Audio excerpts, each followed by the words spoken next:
Good morning, good evening, or good afternoon, depending on where and when you're watching that broadcast, Maria.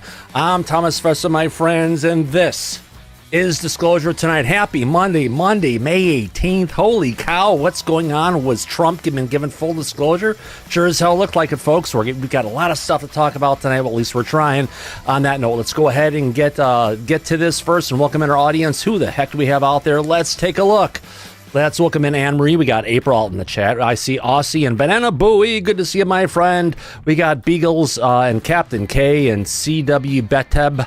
DEFCON 1s is out there along with Doggy style.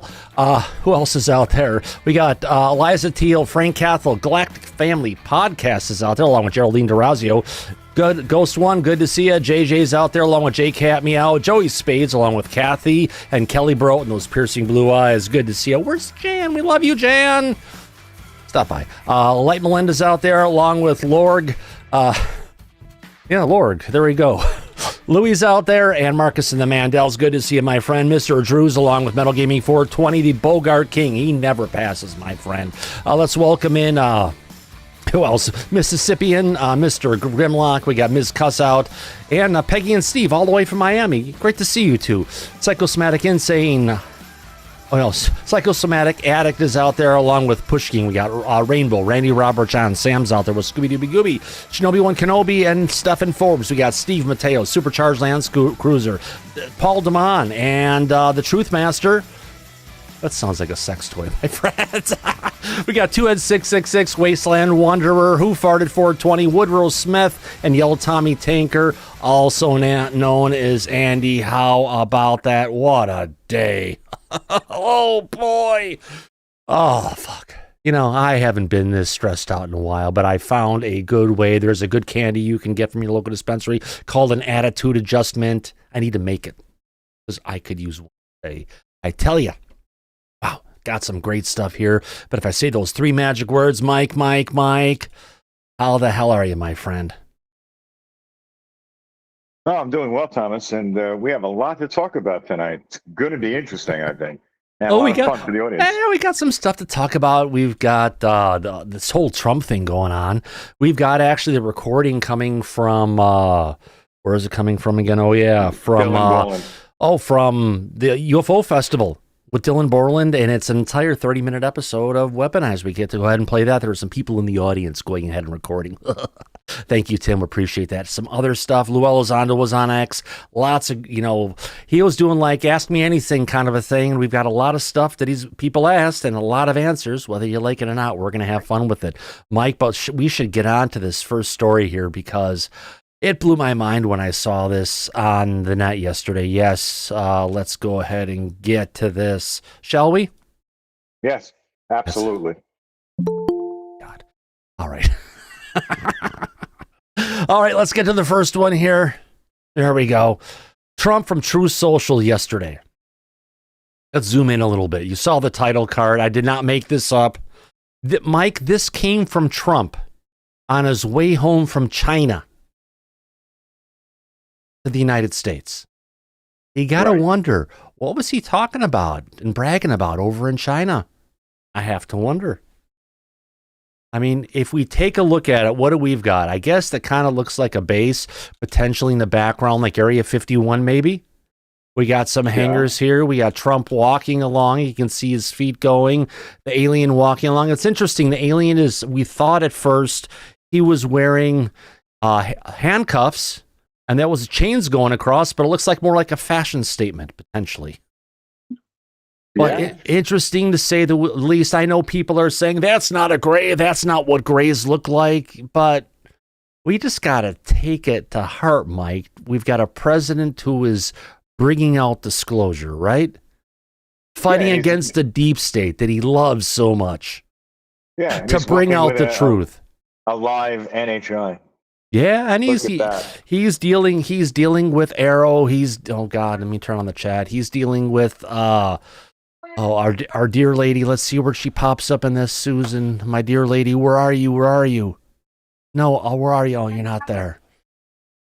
Here, Susan? No, you're not there. Hold on. I've got a place I can do this. I can do it here. Nope.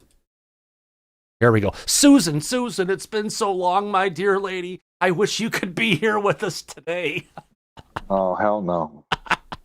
Sorry, I had to do that, Mike.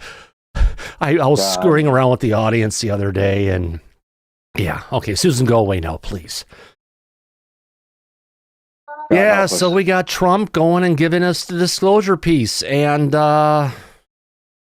okay, so this wasn't the only picture he put out. He put out some other ones. Let's get to it. He has this one from the Space Force. Looks like they're blowing up something in orbit. We've got a nuclear explosion going on. Some more explosions on his dashboard. But more importantly, Mike, he's not afraid to press the big red button. No, he looks like he's nuking the planet, for God's sakes. I know. Could be worse. Wow. Could be. Oh, God, yeah. All right, and our zoom out a little bit. Wrong one. Wrong window. Let's zoom out to the next one. Here we have him at another. He's got this big Space Force thing going on, Mike. Blowing things up in space. Is this like intimidation to China, maybe? Because we know if we're blowing all this shit up in space, all it's going to be doing is just causing so much debris. It'll take all the satellites and the whole freaking world down. Yeah, no kidding. That's really bad. Oh, I know. So we got him pressing the button. We've got him at the control panel. And then we've got him being Mr. Cool Joe guy. The planet Earth behind it. Who in the fuck are these stormtroopers, Mike? Are those the new members of Space Force? I don't know, but you know what? It looks like there is a giant docked flying saucer in the background. I was just going to say that. That definitely looks like a UAP. Yeah, it does. So, It does. you know, is he telegraphing? Is he just having fun?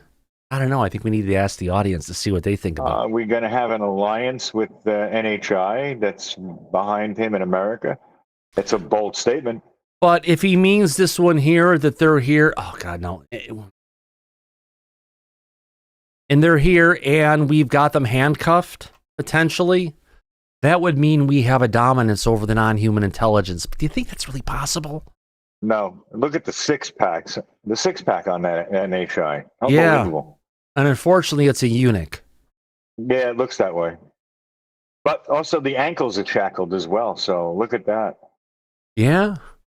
It's either shackled or jewelry. You never know how they like to accessorize. If they don't wear clothes, maybe they wear, you know, wristbands. Yeah. Maybe, but I doubt it. Somebody who put this AI picture together did a sloppy job, I got to tell you. But hey, it's coming from the president. It could be worse. And I think somewhere, if I could find it in my feed, I think got some animated versions of that. Go ahead and take a look. Oh, what a day. Oh, yeah. I haven't had a day like this in frickin' I can't tell you how many years. Oh, I know. It was one of those days today. I get it. Oh, you gotta laugh. You gotta laugh. All right. So someone from Defense Intelligence out there, one of those people that we go ahead and watch, Mike, they're part of the, what do you call it? OSNT people. They put out a walking version of Trump coming across with the alien. Oh, that's pretty funny. OSINT. I know that account. Yeah, they do a lot of stuff. This is an OSNT, but still watch. He's going to stop and do the hands. He's going to touch him on the shoulder. Say, hey, I've got this thing for you. I got it such a deal. Check out these things we got to sell you here. So they've actually pulled that off pretty well. Yeah. It's black and white, so yeah. Yeah, gotta have fun with it and everything. What is the audience is saying? Okay, let's try it again. Should be working now. More is nice. Thomas throwing up some shrimp on the Barbie. Nice. Yeah, I guess, but you know, hey, it is what it is, and we're gonna take it as a sign that Trump has been potentially read in a bit more. So I guess that could be the survey. What do you think, Daryl? You're Mr. Survey today, usually. I'm sorry, you're asking what the survey should be, or what is he talking about? Because my opinion, he's probably talking about golf courses on Alpha Centauri or something like that. Hotels. The new Trump condo golf complex, Maro Visilago. There we go. Start a poll. Haven't done that one yet. I've still got to do that one. That's on our to-do list. All right. So the poll is, has Trump been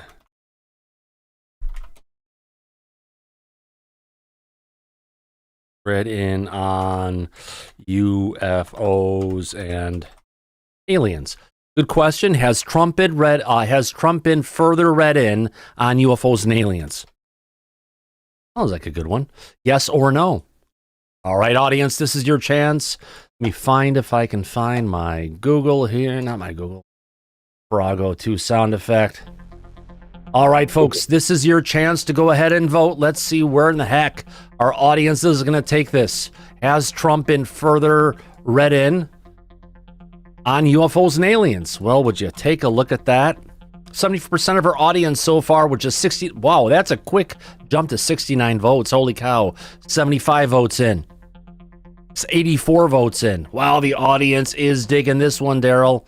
Where did you vote? I voted yes. I would vote yes if I jumped into it. I trust Grush when he said that he has been. Yeah, but do you think he's been read in more with all the shit going in? And I'd probably think of definitely more. I'm sure it's only getting more. I mean, you can see in the mind of an 80-year-old, he's looking like he's taking on the universe. So in his AI-generated stuff, the guy's 80 years old. My grandfather. Yeah. You know. Holy. Okay, Google, set a timer for 1 minute. All right. 1 minute, starting now. All right, so that's great. So we got less than a minute left to go with already 129 votes in. I think this is one of our biggest surveys in a long time, Daryl, and our audience is overwhelmingly saying yes, he's been further read. And I would think that's a good thing, right? Yeah, I would hope that turns into a great thing, but I don't know, man. Some people may be discouraged by what they see being put out there by the president himself. I don't know. Yeah, but we just got to leave some of that stuff out there off and to the side. We don't want to get into politics. We just want to go ahead and deal with aliens. I'm just talking about his seriousness about the topic. You know, it's not like he's worried about much. 18 seconds left, folks. Thank you, Nick. We will check it out. And contact me afterwards. I give him my number. Send me a text message. Let's connect. I'll get you into see Lou. You're running out of time, like our audience. No seconds left. Okay, so on that note, let's go ahead and take a screenshot for posterity's sakes, and let's end that poll. Lena needs to go dancing. All right. Turn off the sound effect music because I can hear it too, and it's blaring as shit. So how about that, my friends? At least I'm honest about this. The audience has spoken. Has Trump been further read into UFOs and aliens? 76% of our audience says yes. Now, I guess the next question, do you think... Okay, I'm going to do one more as a follow-up. Q&A. I don't want a Q&A. No. Nope. Cancel that. I want to add a poll. One more. Did Trump play the alien card with China Z? President Z, right? Or Premier? What is he again? President. All right. Next poll coming in, folks. Okay, Google. Set a timer for 1 minute and 30 seconds. 1 minute. All right. Got to do. Starting now. Okay, let's see where audience say. Did Trump play the alien card with Z? Meaning he did this on the way back coming from China. So did he play the alien card? Said, hey, we're going to bring this stuff out. What about you guys? We've got some great stuff going on here. Weapons you wouldn't believe. But the audience isn't that receptive, Mike. So far, we've got 45% of the audience saying yes, 55% no. It's kind of a give and take situation. 100 votes in. It is, you're right. But I also noticed that We have over 430 people in the audience right now, but only 66 likes. Oh, no. Please Really? like and subscribe. Yeah, really. Yeah, and if you haven't subscribed yet, do us a favor, folks. Help us. Mike, we're like only like less than 112 subscriptions from hitting 18,000 views. You know how long we've been stuck at 17,500? Since the drone flap, I know exactly how long. Up and down, up and down. Hey, we're trying, folks. And we're back 6 days a week now. God, where's my time going? All right. 17. Appreciate it a lot. Thank you, Daryl. Appreciate that. And as much as I appreciate your new mic. Well, thank you. Thank you very much. And so does Mike. Yeah. Oh, thank you, Daryl. All right. 5 seconds left. And the audience didn't budge at all with 124 votes in. The audience has spoken. Look at that. Take a look at that. It's great to see how the numbers start up and they hold through the poll all the way. So it's a close one. 45% of our audience think Trump did play the alien card with Z. 55% of the audience said no. But you remember how we're talking a couple days ago with regards to, so the United States is bringing out disclosure, putting stuff forward, right? Right. And then now we're getting Japan joining in. They jumped on the bandwagon. Yeah, they're going to bring out. They got to bring out the publicly. giant robot suits, man. That stuff kicks ass to go up against the aliens. But then, you know who's joining in today? Who? The country who we said probably is going to join next, which is, I see London, I see France. Oh. Well, I see Mikey's underpants. Yeah, France. Now they're joining in. They're bringing in Gaipan and all the other different CNES and all the different agencies to report stuff up through the government in France for an update. France has been at this for decades, very long Yeah, time. they've been researching this from the late 60s, early 70s, and they never stop, Mike. Why do you think Jacques Vallée is so good at what he does? Yeah, that's true. Yeah. So we may get some interesting things from them. We'll see. Yeah. Hopefully something. That's a good way to put it. Let me go ahead and get back to my posts here and see where I'm at, my bookmarks, all the stuff going on. Since we're talking about Trump and everything, you know, Trump likes numbers, right? Bigger, better than before. Never been done before, this big. Well, get a load of these numbers. Get a load of these numbers. So this is coming to us from, actually not Christopher Sharp. This was coming from us from Sean Parnell. Hello, Sean. Sean is the official account for the Assistant for the Secretary of War Public Affairs. Oh, he's like Susan Goff's boss. Right. Chief Pentagon spokesperson and senior advisor to the Secretary of War. And what are they celebrating, Mike? They have had 1 billion views so far at war.gov/UFO. This is the biggest thing to hit their website since it was ever launched. Well, that's a good thing, and I'll tell you why. Because the president likes large numbers, and if he sees the public responding to this, we may actually get something out of the executive branch. But it's not just the public in the United States, it's global, so he has got global reach at this point. Well, yeah, because there's only 330 million people within the U.S., so this is 3 times that amount of people coming to the 1 website. billion views, every time you click on something, that's considered a view. Oh, I understand, but it's still more people than are here in the U.S. Oh, God, yeah. Absolutely. Right. It's a great number. It is. We may actually get to see something because of numbers like that. I'm happy. Oh, God, yeah. I'm happier than ever, Mike. Oh, God, let's get out of this one here. And my goodness, what else we've got coming up? We've got that one. Okay, so I've got a clip here. Is this the one? All right, so we've got a clip of Representative Tim Burchett, who's suggesting that the deep state, Mike, is in. Oh, thank you very much for that super chat, my friend. I appreciate that so much. We put a lot of time into this. We try to minimize ads. Don't go ahead and screw people over. And I'm not a big merch guy, although a lot of people want merch. But this is more of an altruistic kind of a thing we're doing it. But I'll take tips. I work for tips. You know, I should get no tax on tips for that matter. Right. But we did get a super chat coming in from Galactic Family Podcast, usually in the back. Thank you very much, Jay, saying disclosure tonight isn't just a channel.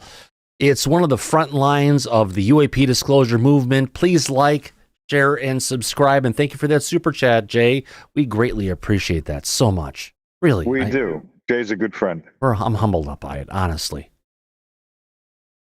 Yeah. And Gene is with us today as well. Imagine if we get that poll up. Yeah. Oh, yeah.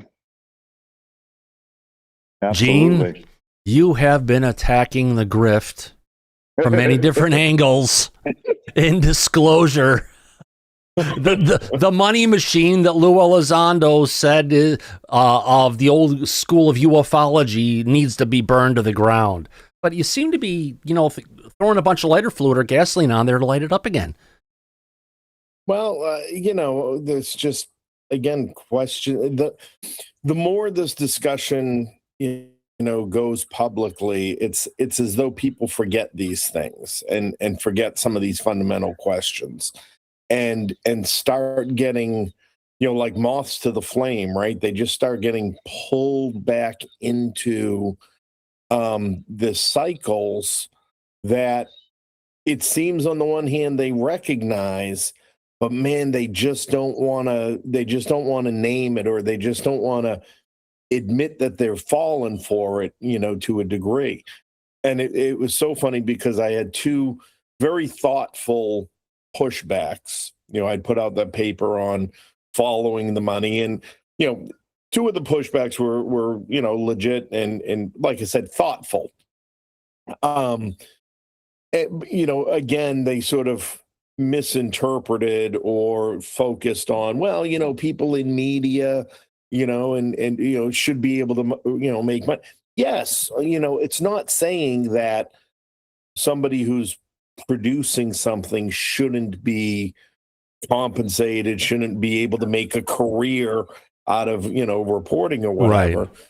But the bigger issue is the cycles, right? And the agreements.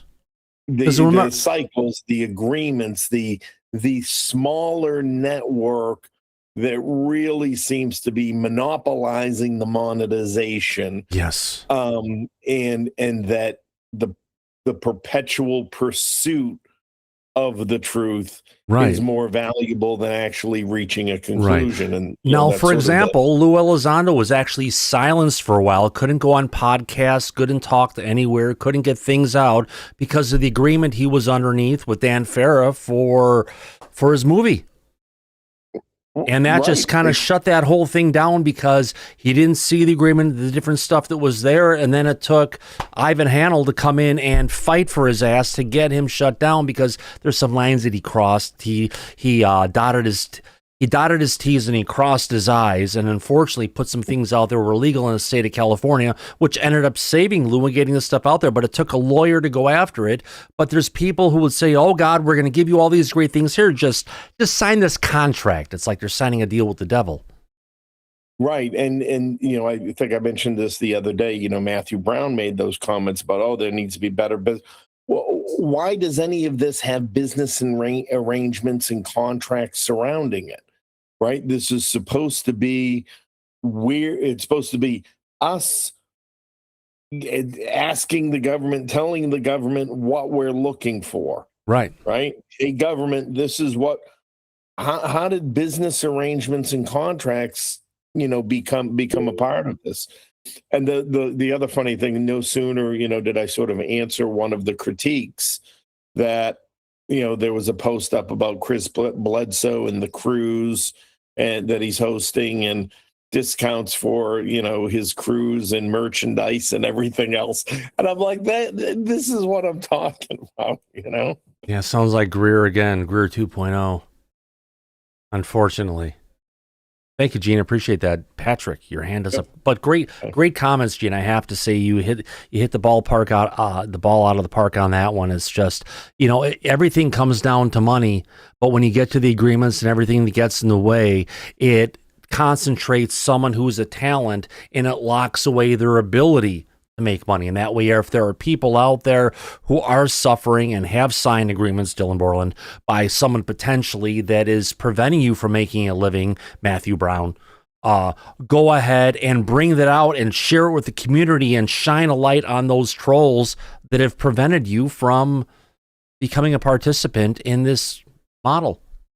And the bigger, concern with the whole thing is that are we ignoring, are we not pursuing evidence? We're just pursuing personalities, and we're just pursuing entertainment. Or is it the personalities who are pursuing the truth, but those personalities are locking up and making it about them, not about the people who are actually going through this shit and deserve the spotlight, deserve the funding and everything coming in? I haven't seen someone like Jeremy Corbell saying, hey, Dylan Borland, for all the episodes we've had on Weaponized for different things, or you've been a part of it, I'm going to give you all the money we make on this. But it'd be a nice idea. It certainly would be. It would never happen. Gene knows that. We know that. It never hurts to ask the question, especially in public, Dylan. Yeah. Well, look, investigative journalism, all those videos that were in the Sleeping Dogs documentary that you had to pay to see, that should have been released to the public for free. Everything that Gene put out there, his book, and he gives free access to the public for people who are genuinely looking to research it. So that's the right approach. Yep. Not trying to charge people money to see the stuff. It's insulting, is what it is. Exactly. Can I throw something out here too, just for a sec? Go ahead, Daryl. So I think this is just, this is human nature. It's to fend for yourself. You're number one. Make sure that you're fed. Make sure you're living the best life, however means possible, et cetera, et cetera. And I'll tell you the reason why that has been kind of like fresh in my mind. The other day, I think it was yesterday, I was watching this guy and he had a live stream on, and it was maybe I'm sure somebody in this chat has seen it. Let me turn back to the chat because I'm curious. So he's got a camera and he's watching live. I think his title card said, "Capturing Aliens Live" or something like that. Right, who can't turn that down? So, so he's got a camera, he's got like a Canon $4,400 camera or something. Yeah. That he's what's the right word to use? That he's modified to see more light, right? So people in the chat are asking him, "Hi, how do you do this? Where do I go to get this done?" And he responds. He says, "I see people asking me, how do I do this? Well, I told you before, I'm not going to tell you because that's how I make money. If I tell you how I make the camera that sees the aliens, then I can't make any money." I mean, this is human nature. I mean, this is, unfortunately. It's awful, and it takes credibility away. Thomas and I have talked about this for a long time now. It's a credibility killer if you want to bring content out and you want to have people pay for it first. That's not due diligence. That's not journalism. No, it's just not. And when it comes down to live streams, if there's people out there who want to do the kind of stuff we want to do, they need help figuring out OBS, or someone like Tyler, how not to delete your files on a regular basis. We're here. No, seriously. I'm more than happy to help. I've been dealing with this tech for so many years. I used to make video games, create tons of cool tools and stuff like this, and dealing with people from all different areas from top to bottom when stuff goes wrong. So if it does go wrong, you can have that process, you can have a repeatable workflow, and you can know if anything goes wrong along that way, you've got a recovery of how to continue and go forward. But it's just, a lot of people don't want to share that stuff. You're right. Yeah. They don't. You just have to care about other humans in the area, put the money thing aside, and help everybody as a community. Well, that's the goal, but it doesn't always go according to plan. No, Thomas, it doesn't. you and I both know that. Unfortunately, 90% of the time it doesn't go that way. Oh, it doesn't. Absolutely. But you know what? If we can break down those walls here and there, why not?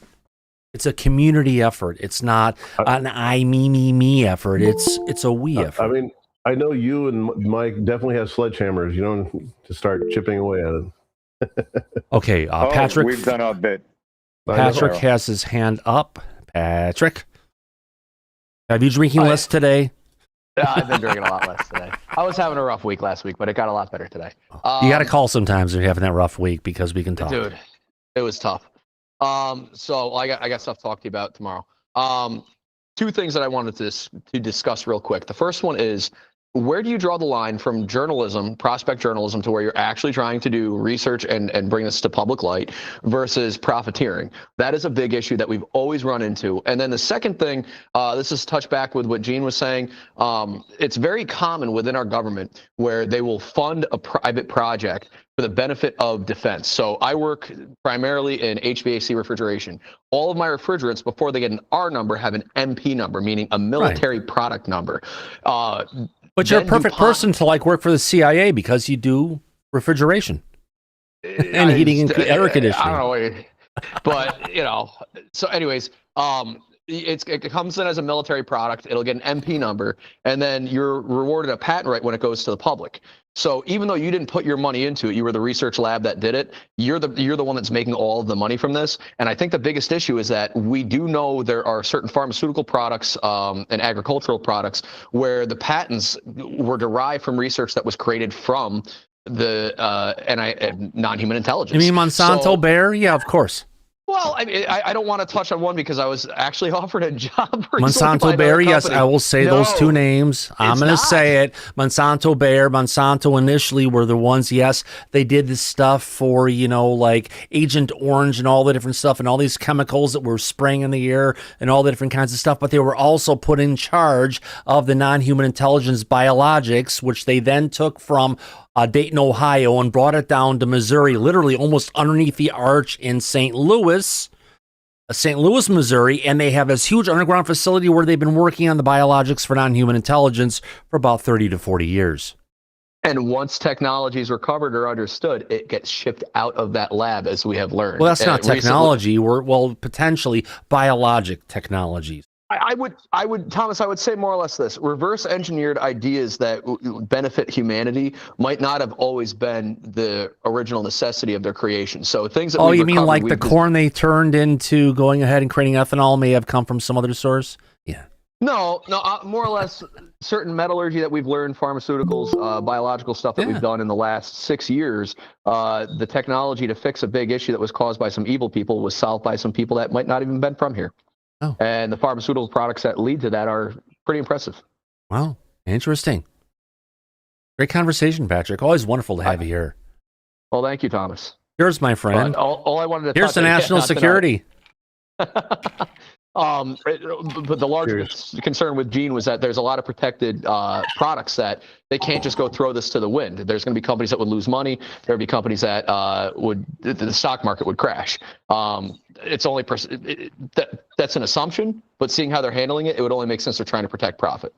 Well, at least so far, with everything that's been coming out, we haven't caused an impact to anything yet except speculation and people getting happy that the truth is coming out. Markets haven't crashed. People aren't going in the backyard trying to shoot at things in the sky. People aren't going crazy in the streets. Well, we've had people going crazy in the streets for a while, but nothing to deal with aliens. It's more of just, Orange Man Bad. TDS. Oh, it's a great way to distract people. Yeah, it's a great way to distract people from what's going on. But there's a larger answer, and it's not so simple as I said. There's profitability, there's a stock market, and you have to answer to stockholders. Even the FEC realizes that. The SEC. Well, wait until the truth comes out about the SEC with regards to technology being absconded by the federal government, giving it to select contractors who then took that technology and they advanced with it, and that gave them a competitive edge, and their competitors went out of business and their retirement funds and their stock plummeted while the other ones went up. Yeah, this is an SEC breakdown that's just waiting to happen. I can't wait to see where that's going to go. I honestly think that's the backbone to the problem here. And I think that when the government can use wartime efforts to reclaim patents that are currently privately held, we'll have the answers that we want. Yeah. During wartime, they had the ability to take aviation stuff to say this is military now. That car, that's ours. That Ford plant, that's ours. We would have to, I don't know, get into a war somewhere for some justification to release this. And lo and behold, where are we standing right now? Yeah. So perfect time to let it all go. Absolutely. Man, Tim Burchett is looking old. It's wearing him down. It's wearing him down. Junior, almost. So we got Tim Burchett suggests the deep state is trying to prevent the release of UFO files, full disclosure to them. Let's play this clip. I don't think I played it before. I was going to, but we got distracted, like we usually do. Thank God for ADD and Adderall. So let's continue. Here we go. Tell me all about the UFOs and the aliens. Well, the problem we have right now is the deep state's fighting the president on release, and he kept his word. And I suspect some of our not so friendly comrades and some of our alphabet agencies are slow walking a lot of information. It's about so a bunch of people in the three-letter alphabet agencies, which is CIA, DIA, DOE, DOD, DNI, all the different FBI. three-letter FBI, CIA especially, are slow walk and bring out the truth, because these are the career bureaucrats who are in play. But still, we've been promised that executive memo, not an executive order. No, we're going to get the executive memo to go ahead and let them know you goddamn well better do it, or I am going to bring you in my office and fire your ass. That's kind of what we're going to get. You're fired. Maybe, but we need more than that. We need the executive order. Then we need Congress, the House of Representatives, to codify it, turn it into a frickin' law, into a bill, get it into a law, get it across to the Senate, get them to pass it, and then get it to the president to sign it. And then there can be a change permanently. We have a much better chance of that than getting the UAP Disclosure Act through. Let's continue. power, it's about control, and that's kind of what runs Washington. All right, what do you think is in these files, and why do you think they're not trying to release any of them? Like they're partial release. Part of it's going to be that they're going to have to admit that they've been lying to us all these years, and there could be some cover up of zero energy. Okay, that's got to be a Dodge. Sorry, I'm just hearing the car rumbling in the background. Daryl, you're a car aficionado. Is that a Dodge? Sounds like an 8-cylinder. God damn it, Thomas. I had something to say there. Yeah, yes, it was a Dodge. And cover up of zero energy. There could be some other things. I don't think we're ever it's going a to get... fucking Harley. No wonder why it's so goddamn loud. He means 0 point energy, by the way, I think. And he looks at the Harley. The Harley is definitely not 0 point energy. Yeah. And he's going to wave at the guy like he knows him. Watch. everything they have. But that's kind of the nature of the game. But Trump's kept his word so far to me, so and that was a personal word he had with me, so I'm proud of that. Oh, he's proud of Trump. He's had conversations with him, and he gets it now. I mean, I have to say, that is the most confident I have seen Tim's face and neck, and that point where he is actually saying he's confident that Trump gets it now. Which ties into one of our poll, has Trump been further read in? He said before, right, but he said last week, he said, I don't think Trump knows the right people, the right questions to ask and the right people to ask them of. So yeah, that would be a little bit of a difference. Just a little bit of a difference there. Oh, son of a bitch. It's like it's like the times when I worked at Disney, I was freaking out with management. It's like, Thomas, you need to slow down and just go with the ebb and flow of things. Fucking Kendall Lockhart, if you're out there, I work for you, son of a bitch. How's your husband doing? Oh my God. Oh. The lawsuits against Disney when I was there, Daryl, there were like 2 to 3 lawsuits against the VP for sexual harassment, and it wasn't against women either. Dun, dun, dun. Uh-huh. Yeah, Mark. Yeah, oh God, yeah. It was a cesspool. All right, so let's move on. So Tim Burchett, he's got a good thing to say. Got to thank him for getting out there and not being afraid to talk to people on there. Mike, have you heard the press credentials for Matt Laszlo have been revoked? By who? The guy who's in charge of it. Apparently, he can't go ahead and stalk people in the bathrooms anymore. So they banned him from being in the halls of Congress? Think so. Oh shit. He's really upset. Oh, he has every right to be. That's what he does. Well, he was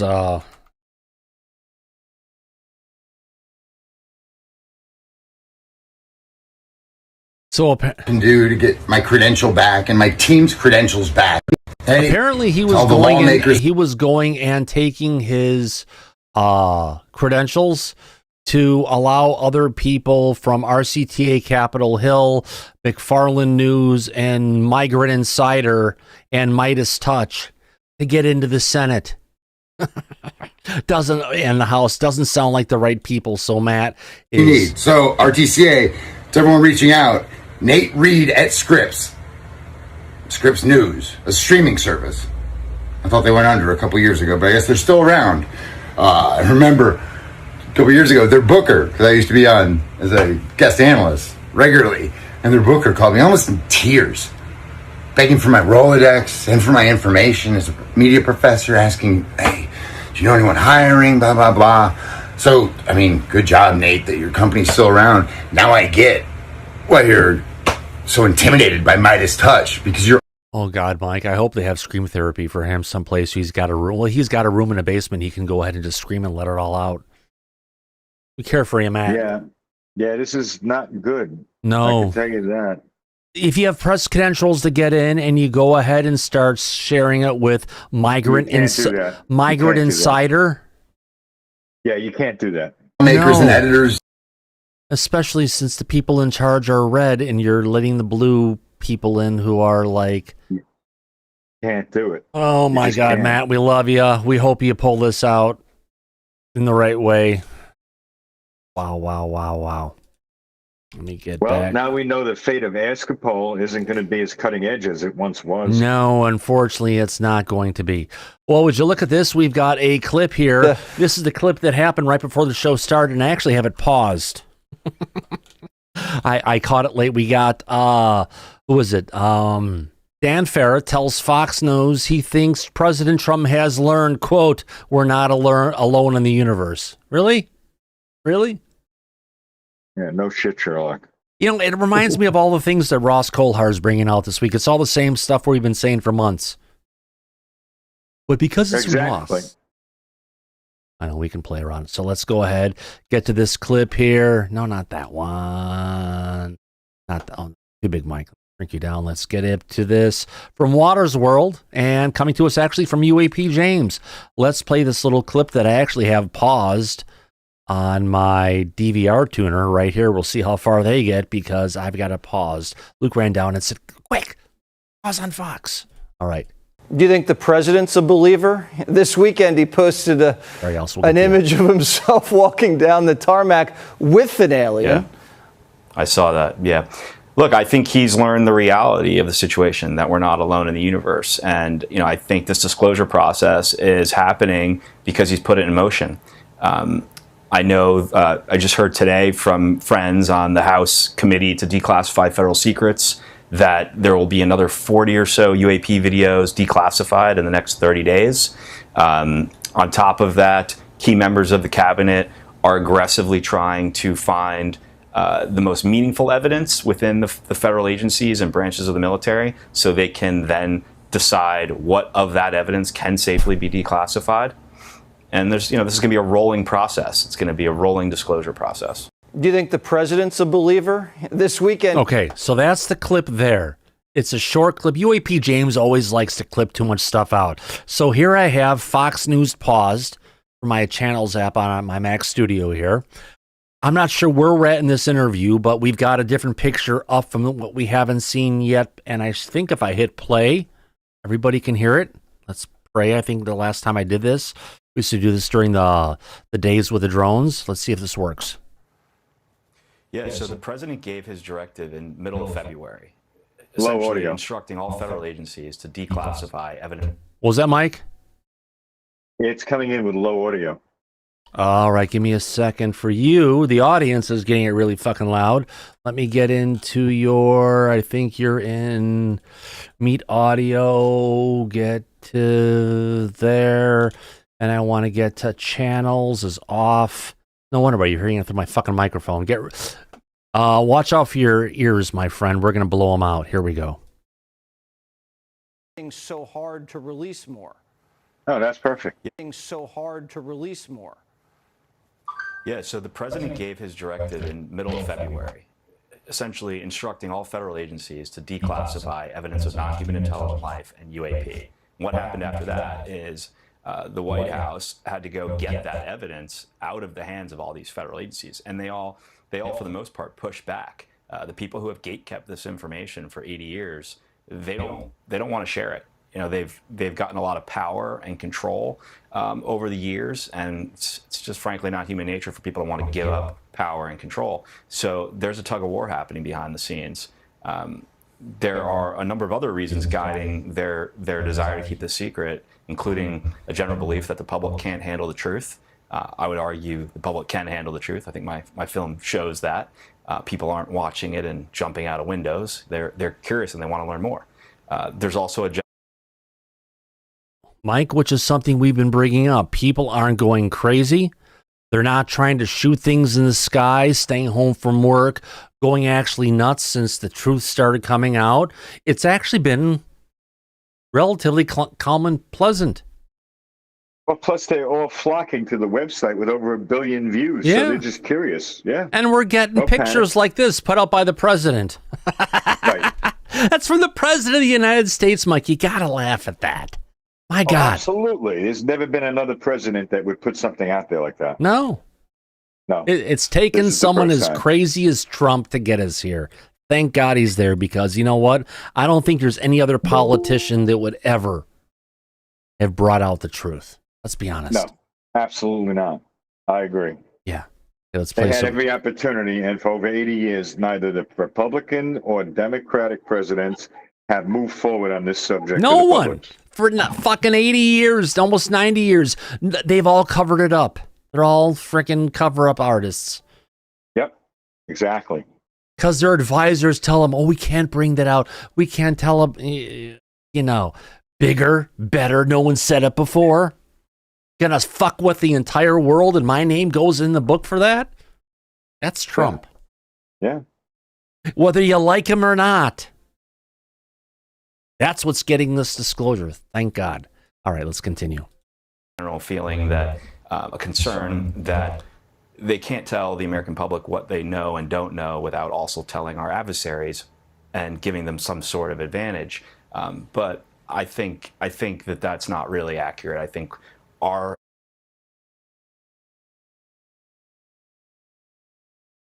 bullshit. People can't hear me. Adversaries and giving them an advantage. Bullshit, like you said, because our adversaries have been dealing with this shit for as long as we have. They have the same information we have, if not more, and they've been putting more people on trying to figure this out, Russia and China, than the United States. So who's really ahead? Who are we really keeping this from? We're not keeping it from them because they already fucking know, and plus they already have spies in all our agencies, and they already know what we figured out. The only people they're taking it from is us public. and like our Republican in the audience. Right.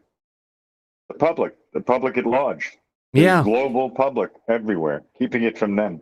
Time and time again. All right, let's play some more. Here we go. adversaries know we're not alone in the universe. They know we've been recovering craft of non-human technology, non-human origin. Let's clear this up really quick. They're not just recovering craft of non-human origin. They are shooting them down and recovering it, right? There's a difference. Right. Some of them have been shot down. We know that. Yeah. So we're not just finding videos. these things that they're falling down of gifts from the gods in the sky. No, we're doing things to shoot down the gods and take away their technology and take them. Oh my God, just think of the fate those poor beings must be as they try to dissect them and pull the material out and everything. That's got to be a horrible death. Yeah. Jason said it. He's seen videos of our military aircraft shooting at UAP. Yeah. Right. So we know what they do. Saying it out loud. Yeah. Fortunately or unfortunately. Where did my chat go? Missed it. Stuck. There we go. Hey, Chet, you're fixed. Go. I wouldn't give them any new information. Is there Those base also facts can be shared. like the credibility factor?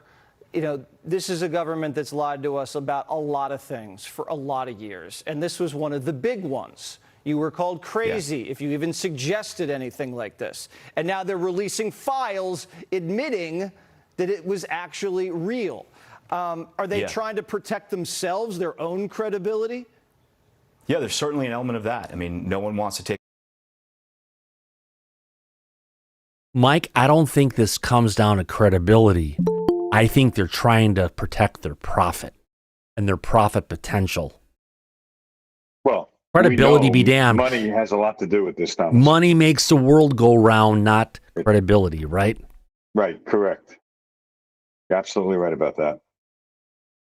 There's money in the military-industrial complex.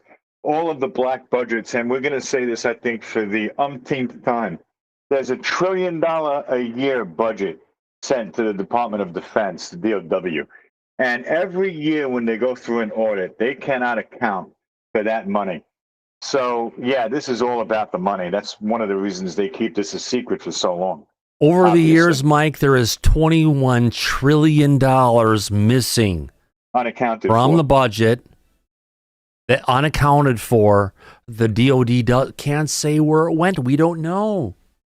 What are you dealing with Reagan going through fucking dementia?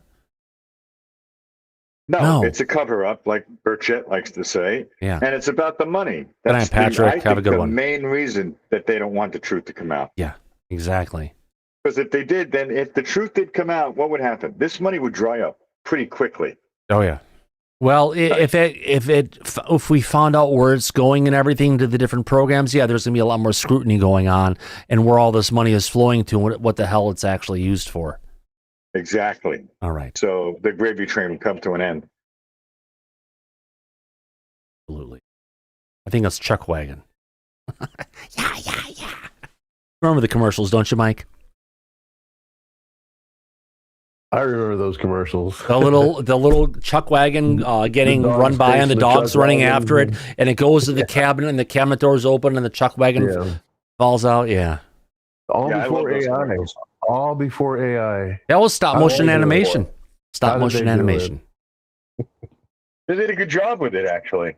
Yeah. Yeah, they must have had miniature horses and people and the whole thing. That stuff. Including the Tidy Bowl, man, if you remember. That was my next thing. Got to remember Mr. Clean, though, too. Yeah, the Tidy Bowl. How about man. scrubbing bubbles? Oh, yeah. But the guy that's an actual guy that lives in your toilet tank, that's kind of with a little boat swirling around. And he's got what he had, some sort of a neckerchief, red. He had a neckerchief, a blue shirt or something like that, and he had his little boat. Yeah. Oh my God, good old days. Sorry, have you seen the MasterCard commercial? An actual commercial that had to do with a young girl and her boyfriend that took her home late at night, and they're standing by the front door, and he's begging her for a blowjob, and she's telling him, "No, my parents are gonna wake up. I can't do it. No, it's just, I don't want to get in trouble. My father, he would lose his mind." And then back and forth, and all of a sudden you hear on the intercom the father come up and say, "Listen, give him a blowjob, or I'll send your sister to go down there and do it for him. But whatever goes on, tell him to take his hand off of the intercom. We're all trying to sleep here." Oh my God! We gotta find that commercial, Mike. Yeah, that would be priceless. It's this Americana. I gotta love it. But it's classic. Yes, classic. I think they played it over. Attention, Kmart shoppers. We have a special going on blowjobs in our in our toiletries department. Please stop by for the next 5 minutes and 5 minutes only. Oh my God! My God! Where have we gone? Let's see how much longer. I know where I'm going. Is that damn Kmart? No, just kidding. Hey, at least we're not dealing with Zara and the red light special. But you know what? They actually did try and bring the blue light special down to Sears. Or Sears fucking one. That doesn't work. Here we go.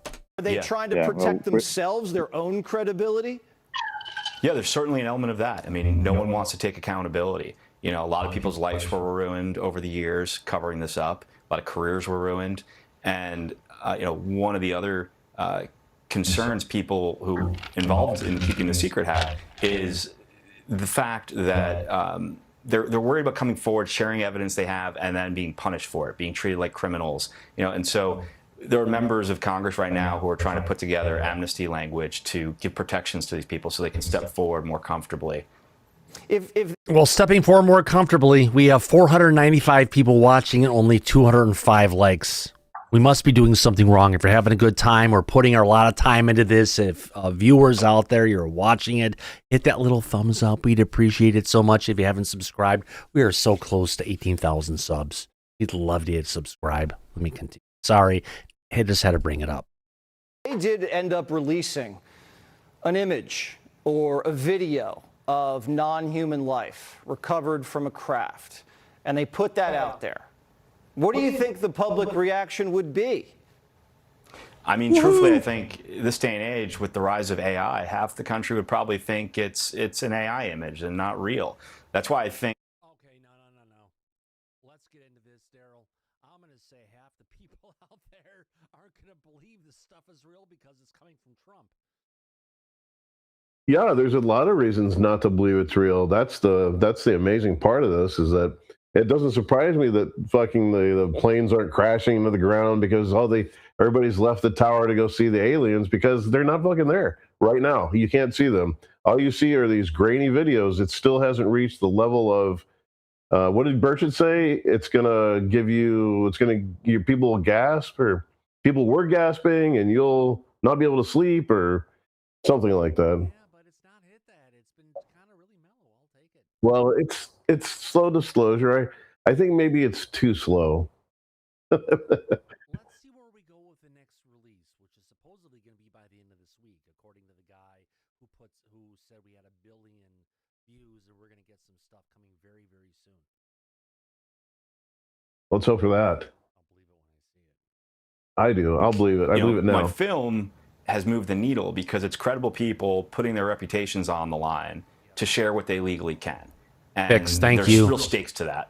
You know, it's. Sorry, audience. My voice was a little low on that one. It's fixed. You can hear me now. There we go. Bitty. How's it going, Buck? I think it makes much more of an impact these days when we live in a time where everyone thinks everything they see online is fake. Do you think the president's a believer? This weekend, he posted an image of himself walking down the tarmac with an alien. Yeah. I saw that, yeah. Look, I think he's learned the reality of the situation, that we're not alone in the universe. And, you know, I think this disclosure process is happening because he's put it in motion. I know, I just heard today from friends on the House Committee to Declassify Federal Secrets that there will be another 40 or so UAP videos declassified in the next 30 days. On top of that... Hold on a second. The next 30 days, we're going to get those videos? Those son of a people bitch. seem to keep talking about different groups of things, like the Luna videos, and then like there's other videos other people are talking about. I think Cold Heart's talking about some, and I don't know. They can never tell. They can. You know what? You know what we're missing? We're missing a content plan we can actually hold these fuckers to. Well, you know, it's coming out. I mean, let's see if it continues to come out like they say it is. And man, what else? I mean, what else are we going to do? I mean, protest that it's not coming out quick enough. I guess. I guess, but you know, we can still complain. What the hell? Yes, and we can talk about national security. Oh God, yeah. How's our national security? I've been drinking without the terms national security, but I've been thinking in my mind. We've been here for an hour, so it's time to regroup. Yeah, I know. There must be but I can only have. I only had my one Red Bull early, and now I have to go to cranberry vodka because it's after 7 o'clock at night. Last night I had a Red Bull vodka starting at 7 o'clock at night, and I could not fall asleep. Gee, I wonder why. Wait. We got a super chat coming in from Laura. Thank you, Laura. How about that? Thank you for all you do. See in the back chat. Yeah, she is our remote viewing targeter. She has got some answers on stuff like stop in the back chat after the show's over. That's like the chat link we have in the chat. We go on for 5 or 6 hours if you really want to, if you have some time to invest. Mr. E-Dub, thank you very much. My contribution to the cause, Thomas, you're not always right, but you're damn consistent with content. Keep it going, man, fam. I definitely will try. And banana buoy, let's not jump to free energy until we know more. Yes, it may not be free. We may have to do something to get it. All right, let's get back to this video. Here we go. Like Key members of the cabinet are aggressively trying to find the most meaningful evidence within the federal agencies and branches of the military, so they can then decide what of that evidence can safely be declassified. And there's, this is going to be a rolling process. It's going to be a rolling disclosure process. I mean, we're seeing a video right now on the screen. I expect to see better quality videos. We've been hearing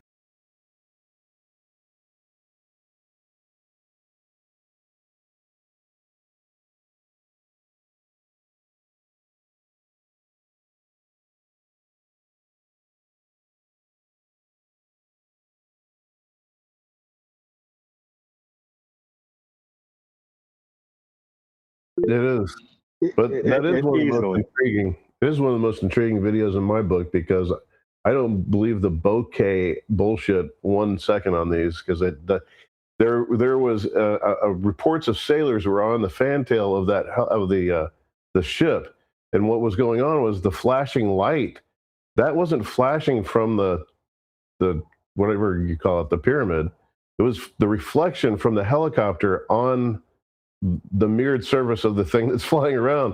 So yeah, I mean, that's what, when people are talking about triangles or flying pyramids and stuff lately, I think you're seeing them right here in this video.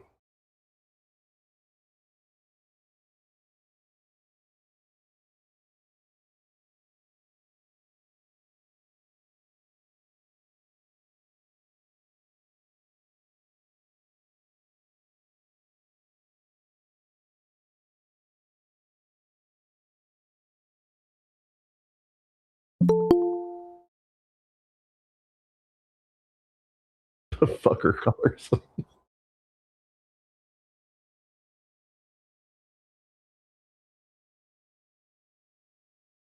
So people are saying no sound and muted in the chat for some. Yeah, I'm muted again. God damn it, son of a bitch. I keep on muting myself. When the audio plays, I can't turn the volume down. Something went wrong, and I turn it down, and yes, you lost your hearing. Everyone can hear me now. Thank you. Jesus Basically, Christ. we just shared the secret. I keep on muting myself because I can't turn on the audio coming from this shit that we're listening to right now, coming from channels, and it breaks. Either way, you got it now. I don't have any gummies. I wish I did. Let's play. stories about craft that right degree angle, things that just you can't even conceptualize flying that way. It's a humbling experience for the human race. That has to be a major issue here, almost a religious issue. Yeah, look, some people say they worry it would negatively impact religion. I don't really personally see that. I think that, well, it could negatively impact religion if the aliens come out and say, yeah, we kind of faked some things for you guys to keep you tied up so you didn't pay attention to us, right, Daryl? And that could screw up religion in some ways, but they could say, well, you know what? God's a global thing. It's much more than just on Earth. It's in the whole universe of stuff. So the stuff we had here, it wasn't the really big gods, it was the little gods, but it all kind of aligns. And Jesus Christ, Daryl, your thoughts, literally. Yeah, I mean, I guess I keep going back to what Lou said to Tim Burchett, and one of Tim Burchett's, what is it, the Tennessean or something like that. He does a podcast. Well, you and Mike handle this while I get my refill for national security. Oh, okay, then somebody's going to have to handle my time. Yeah. No. Oh, you guys. But during Tim Burchett's thing, the Tennessean, he does a little podcast, like 30 minutes every once in a while. I'm not sure what the time. I've seen it. Yeah. And Lou was on there, and they were talking about this subject about religion and Christianity specifically, and I'll never forget Lou in that video, in that interview, says he was laughing about whatever Tim said, and he goes, yeah, people are going to be surprised when they get their Bible back. which to me means, yeah, this is what you should have been looking at the entire time. Right. I don't know. That's kind of a what it strange sounds thing. like to me. Yeah. And there's been Yeah. a lot of people have been kind of saying, even Luna, who's a devout Christian, she's like, everything I've seen that more than it proves more things than it disproves things. So, Well, look, I don't know. we talked about this the last time this came up, and Pope Francis, he said if there are aliens on the planet, then he's more than welcome to baptize them all.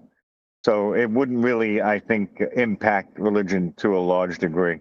Not only that, but the other day we were talking about this, and I brought up that the Vatican recovered the crash retrieval from 1933 Magenta, Italy, and then proceeded to, at the end of the Second World War, have the United States get that craft.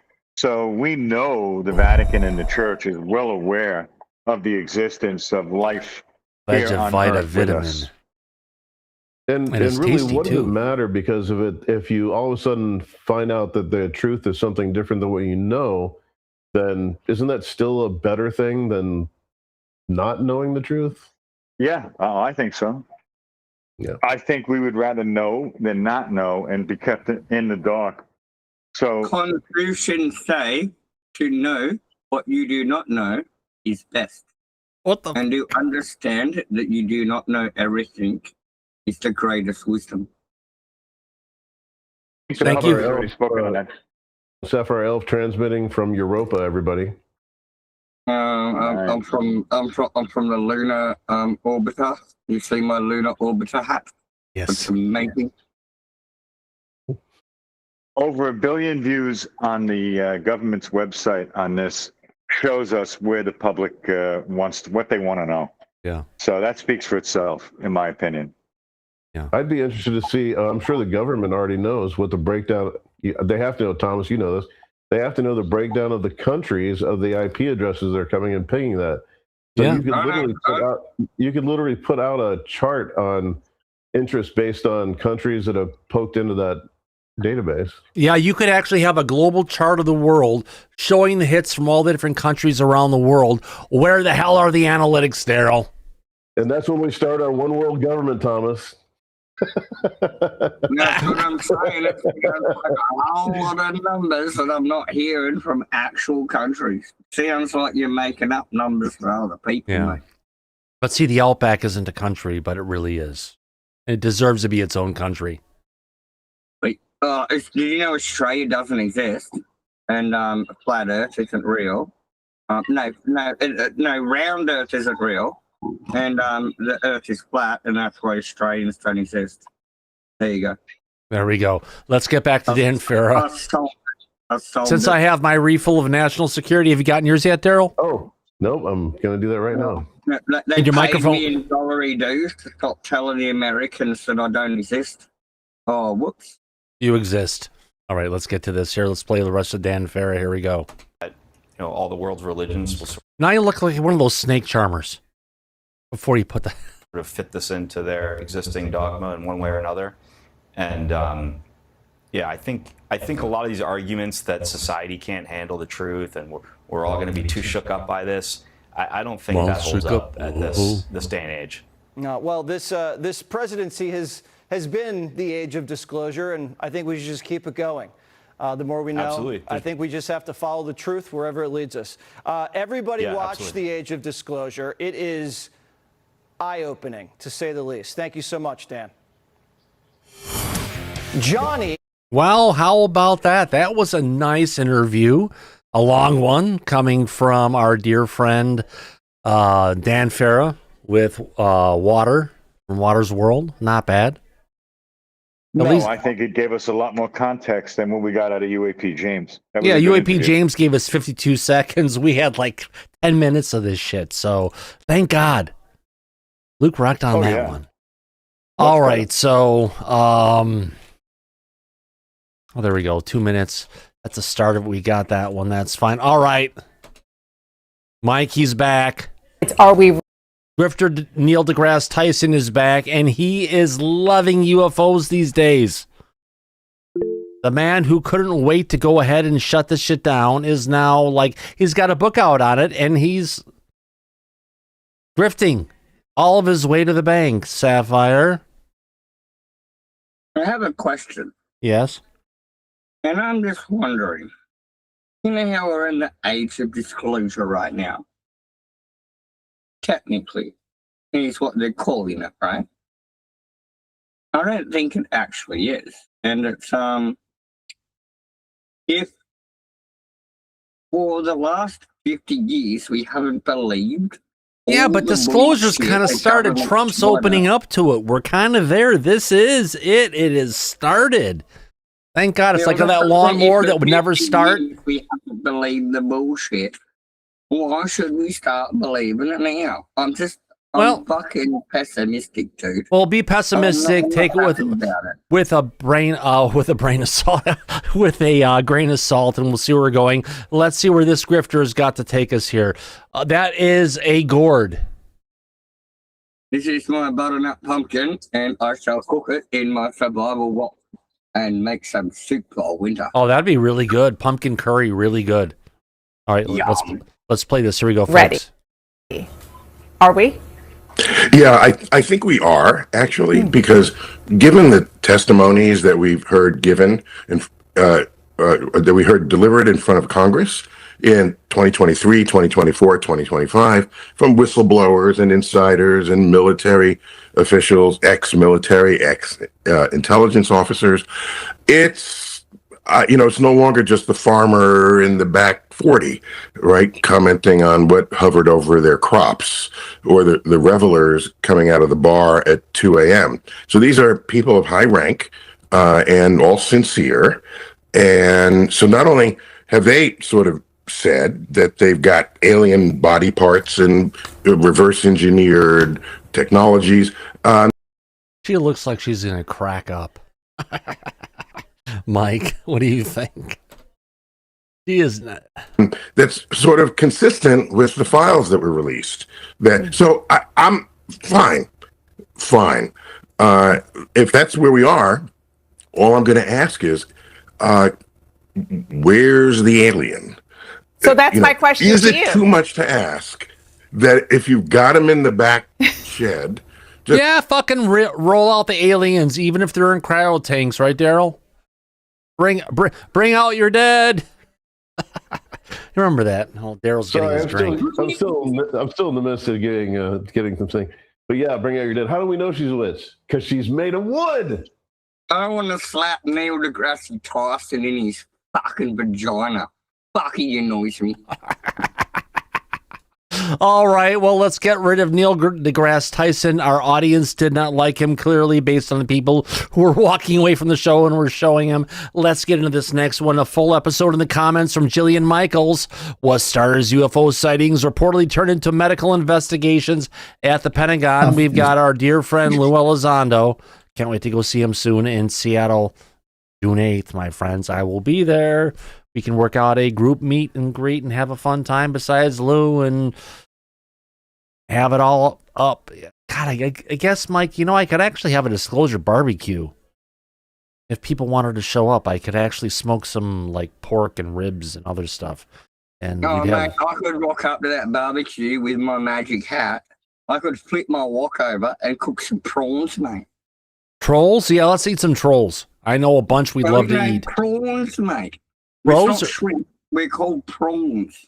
Gotcha. All right, let's play this next clip of the interview. Prawns in me wok, mate. I'll get the hoisin sauce. We'll cook up some prawns. I'll get the basmati prawns, rice. yes, and we have to go digging for opals, though. Oh yeah, and you got to dig me up some yams and some carinara roots, mate, and so we can have some candy carinaras with opals, bro. All right, let's get to Lou and have some more alcohol. Here we go. Amy Eskridge was claiming she was... Wait, that's really fucking quiet. God damn it. Even I can't hear that. All right, let's take the speakers in the studio and blast them up. Here we go. Amy Eskridge was claiming she was being attacked and harassed, but more importantly, attacked by a directed energy weapon.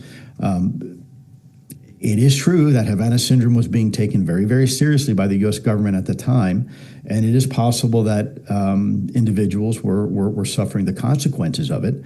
The reason why you see, when you say you saw her hands and they looked red, while I was at the Pentagon, we actually had a study, and we had medical doctors and even surgeons that were assigned to our program that were trying to understand the symptoms of when you got too close to directed energy, and in this particular case, a UFO, because a lot of the pilots that were reporting a near encounter with a UFO would come back and it looked like they had sunburn, right? Their skin was red and it was a little bit blotchy.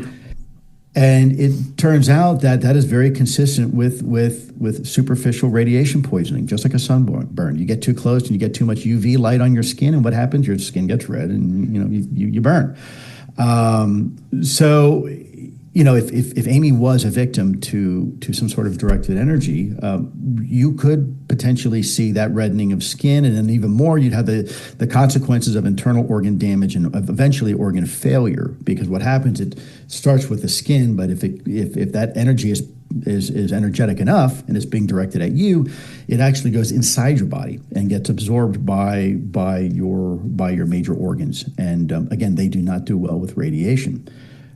Amy was very convinced that her and her father, and this is what I can tell you, her and her father were absolutely convinced that they had perfected and could demonstrate and test anti-gravitics. I was supposed to go over and get a demonstration of this the month following. Unfortunately, that didn't come to bear, and turns out, unfortunately, that Amy's not here anymore to answer some of these direct questions. All right. Interesting enough, she just looked like she was totally out of this stuff, looking at what the hell's going on. She is just way above her head for that much. But I want to go ahead and do another survey. We're going to say, choose your next story. Remember the old choose your own adventure books, my friends? We're going to have choose your next story. Is it going to be Lou's Q&A on X and see all the questions people asked him and what he responded? Or are we going to do... Going Borland. No, weaponized from the UFO.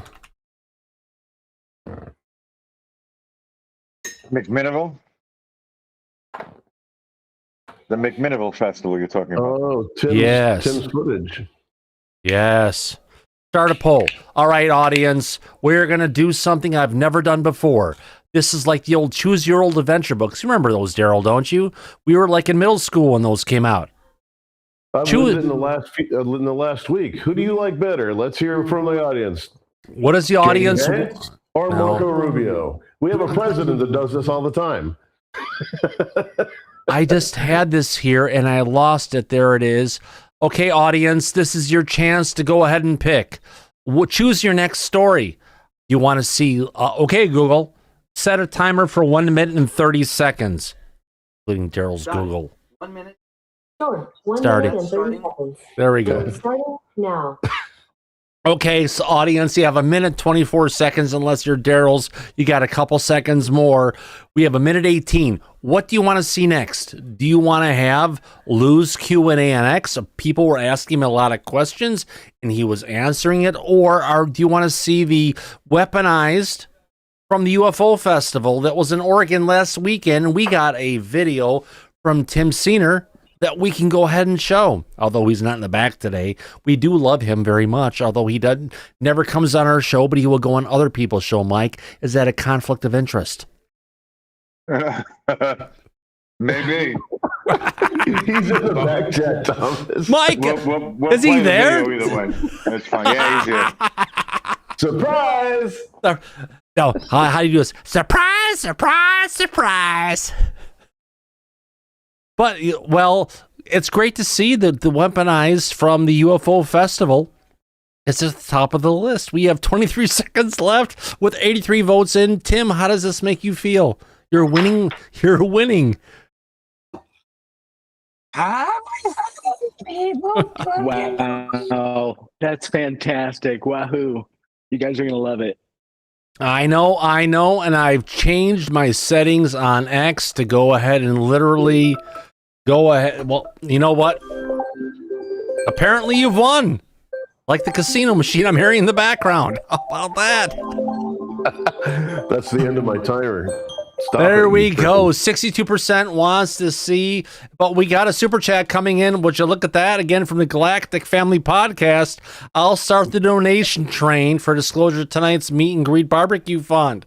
I'll definitely be there. Disclosure Tonight rocks. Yes, I've got a great close barbecue pit from Austin, and I can smoke a lot of ribs, a lot of pork, and everything else. I guess I'll have to clean the house, won't I, Mike? What's the date of this event? There's no date yet, but we'll get there, apparently. There's an interest. We'll figure it out. All right, so let's now get to, what are we going to show? Oh, that's right. There's I have to get to the McMinnville thing. Tim. No, Yeah. I've got the stuff here from Tim, and I've got the link. I want to go to copy. I want to go to paste on this. Classification.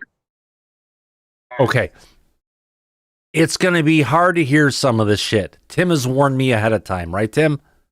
That it's going to be hard to hear Dylan sometimes because he doesn't hold the mic really close to his mouth and you can't hear it. But we do have closed captioning in, thanks God to YouTube. Not only that, I've made the text really fucking big, so even if you're on a cell phone, you should be able to read this. Right, Mike? Yeah, absolutely. Yeah. All right, here we go. Let's get to it. So what that means is agencies in different jobs in the IC have the authority to classify information at the level they determine. Arrow did not have that. Tim Phillips, in his interview with Chris Sharp, and you both talked with Chris about this, Tim Phillips acknowledged he did not have it. So Arrow had to go to the agencies when whistleblowers came forward, and agencies will report to Arrow what the classification of what we are testifying to at Arrow is. Arrow classified certain things, but Arrow did not classify that triangle, and if it was ours, they would have classified it as they did with other things related. Oh shit, I'm just realizing something. I'm like a caveman. So in your assessment, because of the classification process, that triangle you saw that day over or near the NASA hangar, where's Mike Bold when we need him, was not ours, meaning the United States. I am 99.99999% sure there's other things with it that are classified that it did do. Who was it in China, Russia, who was it? My opinion? None of the above. Can you sort of bring us up to date on, okay, you're on a base, you see an unknown craft. A lot of service members have done that, intelligent people have done that. It didn't get them in trouble, didn't get them in a position where you are. What is it that led you to be on the wrong side of the law kind of a thing with these IC folks? What got you in trouble? Is it learning other things other than just seeing that craft, or learning inside information about what we would call legacy programs? I think it's a combination of both. I think the problem is that I had talked about this, and a friend of mine, one of my tech sergeants, had heard me talking about it, and he was like, hey, you probably don't want to say that. But when I had stumbled my way into BAE systems after I finished my master's degree, there were people there that were well informed of this subject, what people would call legacy program employees, and heard me talking about this and some other things. And they had assumed that I was read in because of what I was saying about how to hide these things in private companies, having seen the triangle, having done X, Y, Z. And because of that, and because people thought I was speaking about a special access program out of school, kind of had a little hit out on me. So you're talking about hiding things within aerospace companies. You yourself were hidden inside an aerospace company. You're working for a government agency, but you're reporting to work at a private company, a big private company every day, right? That is fair to say, yes. Dylan has certain restrictions. I just got on a call today with Chuck McCullough, who's George is my federal lawyer, and we're like, hey, we got to protect him. He's about to talk publicly what, for the first time outside of Congress, Dylan Borland is here with you. So this is like a wild.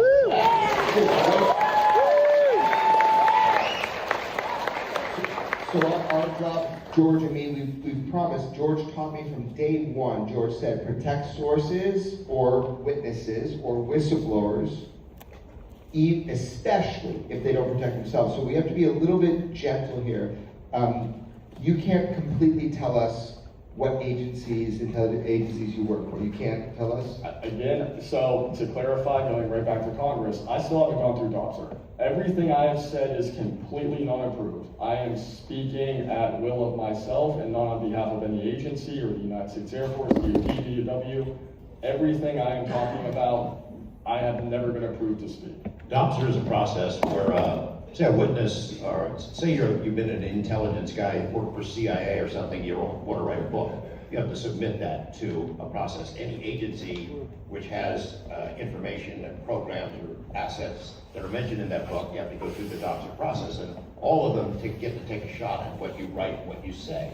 You're not writing a book, but you are being careful about what you can say in public. Yeah, and I think this goes back to the other whistleblowers. Most of them have gone through some form of approval. I have been playing this so safe that even if I get into a space, which goes back to the weaponized interview where we were redacting things that are publicly known, but I don't want to put people in danger, I don't have approval.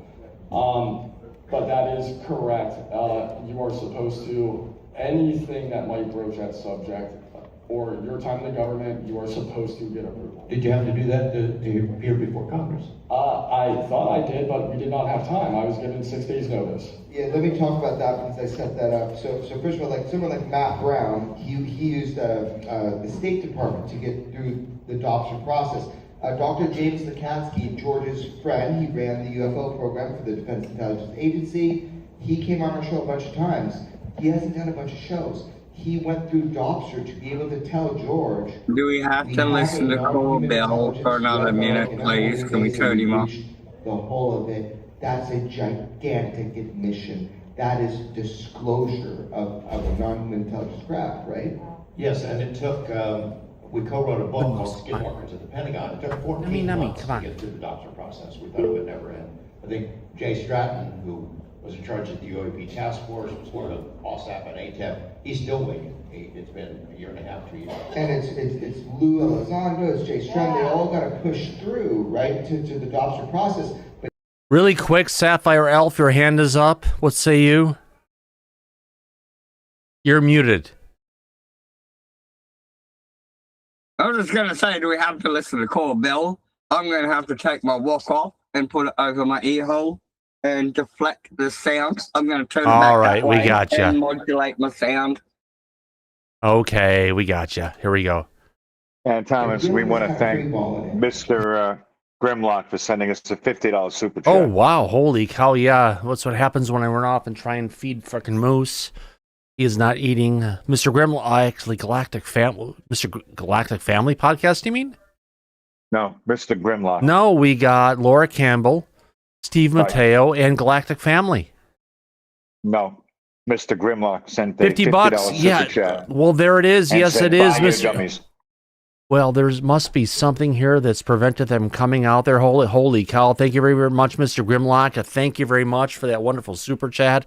Holy cow. I'll figure out how to get this up and going, why it's not there. But here we go, friends. Let's continue. he is, he's saying, I have to be so careful, but there's a reason why I brought Dylan in, and I just want to give you an insight, if I can, real quickly about what that's like. Congress will tell me there's a hearing coming, and then I'll say, good luck, what do you need? I'll hear nothing. And then all of a sudden, I get a panicked phone call. It's supposed to be in 3 days. I'm like, what are you talking about? This is how it works. And then I'm like, okay, so you give me 3 weeks, and you will have first-hand people. Who do you need? What do you need? And then I put them through the ringer.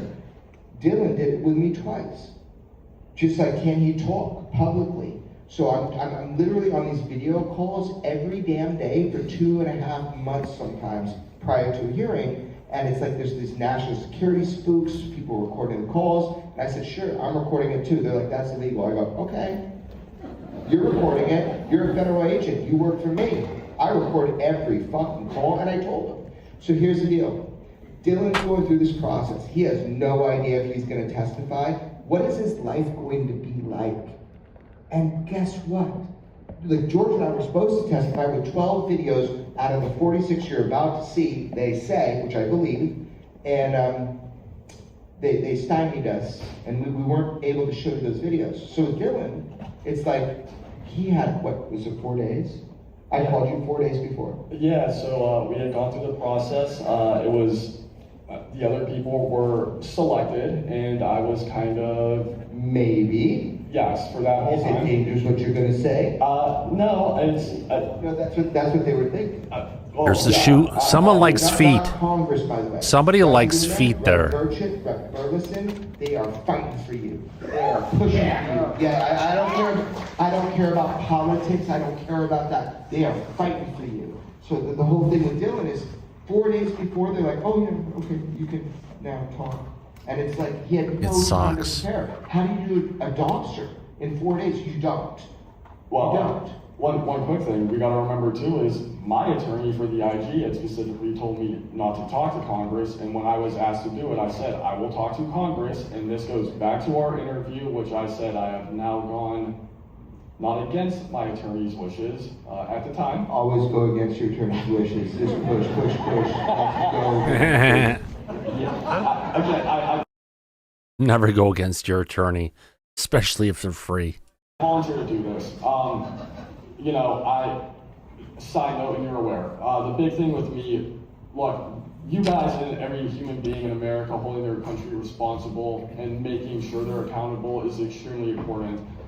For me, UFOs is the backdrop to government corruption and crimes committed against employees and citizens of the United States. That's why I came forward. Woo!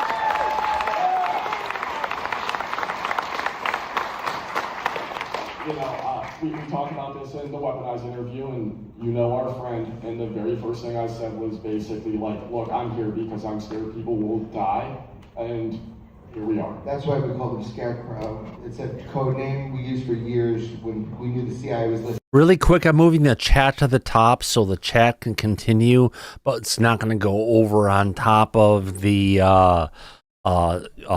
text to speech that's going on. At least you can see what the chat is saying, and also if you're paying attention to the conversation, you can't hear it. We've got both going on. We got proof yesterday. So. Can you give this audience, not everyone is up to speed on every term we're using or your whole story, but can you give us your opinion? You're not have to spill any state secrets, but about legacy programs, UFO legacy programs that are allegedly hidden in aerospace companies, hidden in the bowels of agencies where we are reverse engineering or attempting to reverse engineer alien craft of non-human origin. We don't know if they're from other planets or other realities. Thank you to Tim Senior for grabbing this footage for us and sharing. Phenomenal. I'm going to be really careful here.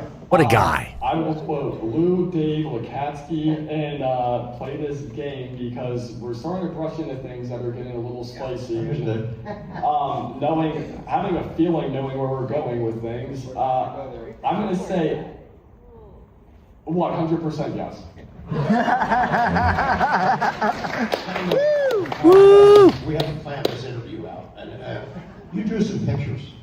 Okay, please like and subscribe. Gentle here. Yeah. So in Weaponized, if you watched it, you saw Dylan draw a photo of a triangular craft that he saw come up.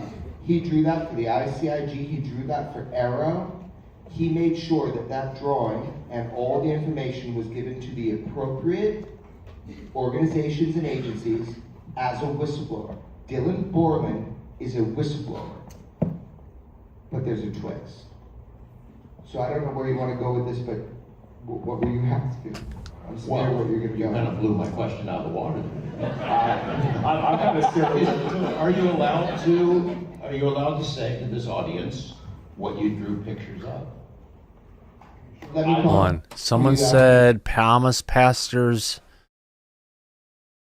are calm or claim that the next filedom contains translucent beings with legs. Don't hold your breath. Those pastors lie. You know what? Whatever we get coming out of the next dump, I'll take it. And you know what? I'm not going to let anyone from religion go ahead and change our view of the reality of what's being put in front of us. Honestly. You can't let we can't create another religion, and we can't let existing religions kind of get in there, twist what we're realizing real. You answer that. I can say I drew a picture of a triangle and other drawings, as I have said already. Other drawings, that's as far as we can go. Okay, hold on. So I'm going to spill the beans now to this audience, and I think it's time that we do it. Yeah. So, and if I fuck this up, George, that's why you're my mentor in journalism. Okay. I'll write you in prison. You guys are the journalists. You guys have certain protections that I don't have. We do. There's 7 protective classes. So when FBI approached me and George, they had to go through a 6-month process because there's 7 protective classes. Sapphire. And I'm so glad they consider me a journalist. We have broken Make a noise. stories, but like George F is my mentor in journalism. Burn I camera. say that because I want to make sure everybody understands we're working together on these stories that change things, man. We're really pushing. But here's the deal. I'm going to say something under the guidance of my lawyer tonight, and I'm just going to straight up fucking say it. And I want you to know it. And I don't know what Dylan can respond to responsibly, and it is my job and George's job to protect him, but we're going there anyway, so you do your best. I don't know what you just said, but I heard red rum, and it reminds me of a thing. I'm having a panic attack. Okay, so check it out. ODNI, the Office of the Director of National Intelligence, they had a program. It was called the DIG, the Director's Initiative. George and I were the first people that they contacted. I'm interested in whose arm is around the person we're seeing. George and I were the first people that they contacted. They said, we're going after COVID, the lies. We're going after Havana syndrome, and we're going after the lies about UAP. We are going. But I have to say, Mike, really quick, it's fucking hell of important to go after the lies from COVID and what happened with our government and what happened with our government agencies at that time. More importantly, what happened with the agreements that were going on with foreign countries that were actually our adversaries at that period of time. We can't play this off lightly, can we? No, but we already know that the DIG out of the ODNI, the Directors Initiative Group, is running a rogue operation to try to discredit all of these whistleblowers. Right, and that's and they're also covering it up for the CIA. That's the problem. It is, because we recently discovered that one of the top people within ODNI actually also works for the CIA. Yeah. Which that's like a conflict of interest, and it should definitely not be the case in government work. But we found out it is, and that came from the reporting from Christopher Sharp out of the Liberation Times. Yeah, it is. Yeah. It's a mess because it seems like the CIA has wormed their ways in with Anapolina Luna and made her feel comfortable with their lack of participation and disclosure, saying, we're going to tell you all these other places to go ahead. Look out there. Don't focus on what we've got going on. Look at all these other things. And she believes it, and she goes for it, and she projects it. Right. But we need President Trump to write the executive order and have Radcliffe, that's running the CIA, help to declassify and bring this information forward. Yeah, we do, Sapphire. That's where it needs to go. Yes. That's where it's showing me. What are we talking about? Hold on. Well, we're there. We got it. Let's continue on with this clip coming. I put my hand up like 20 minutes ago. Well, then say it. Get to it. Something about Anna Luna or something, and the government fucking giving you information. They're not going to give you shit, mate. They've been saying they're giving you shit since the 60s. It's not But you happening. have to take a look back in the 70s, Elf.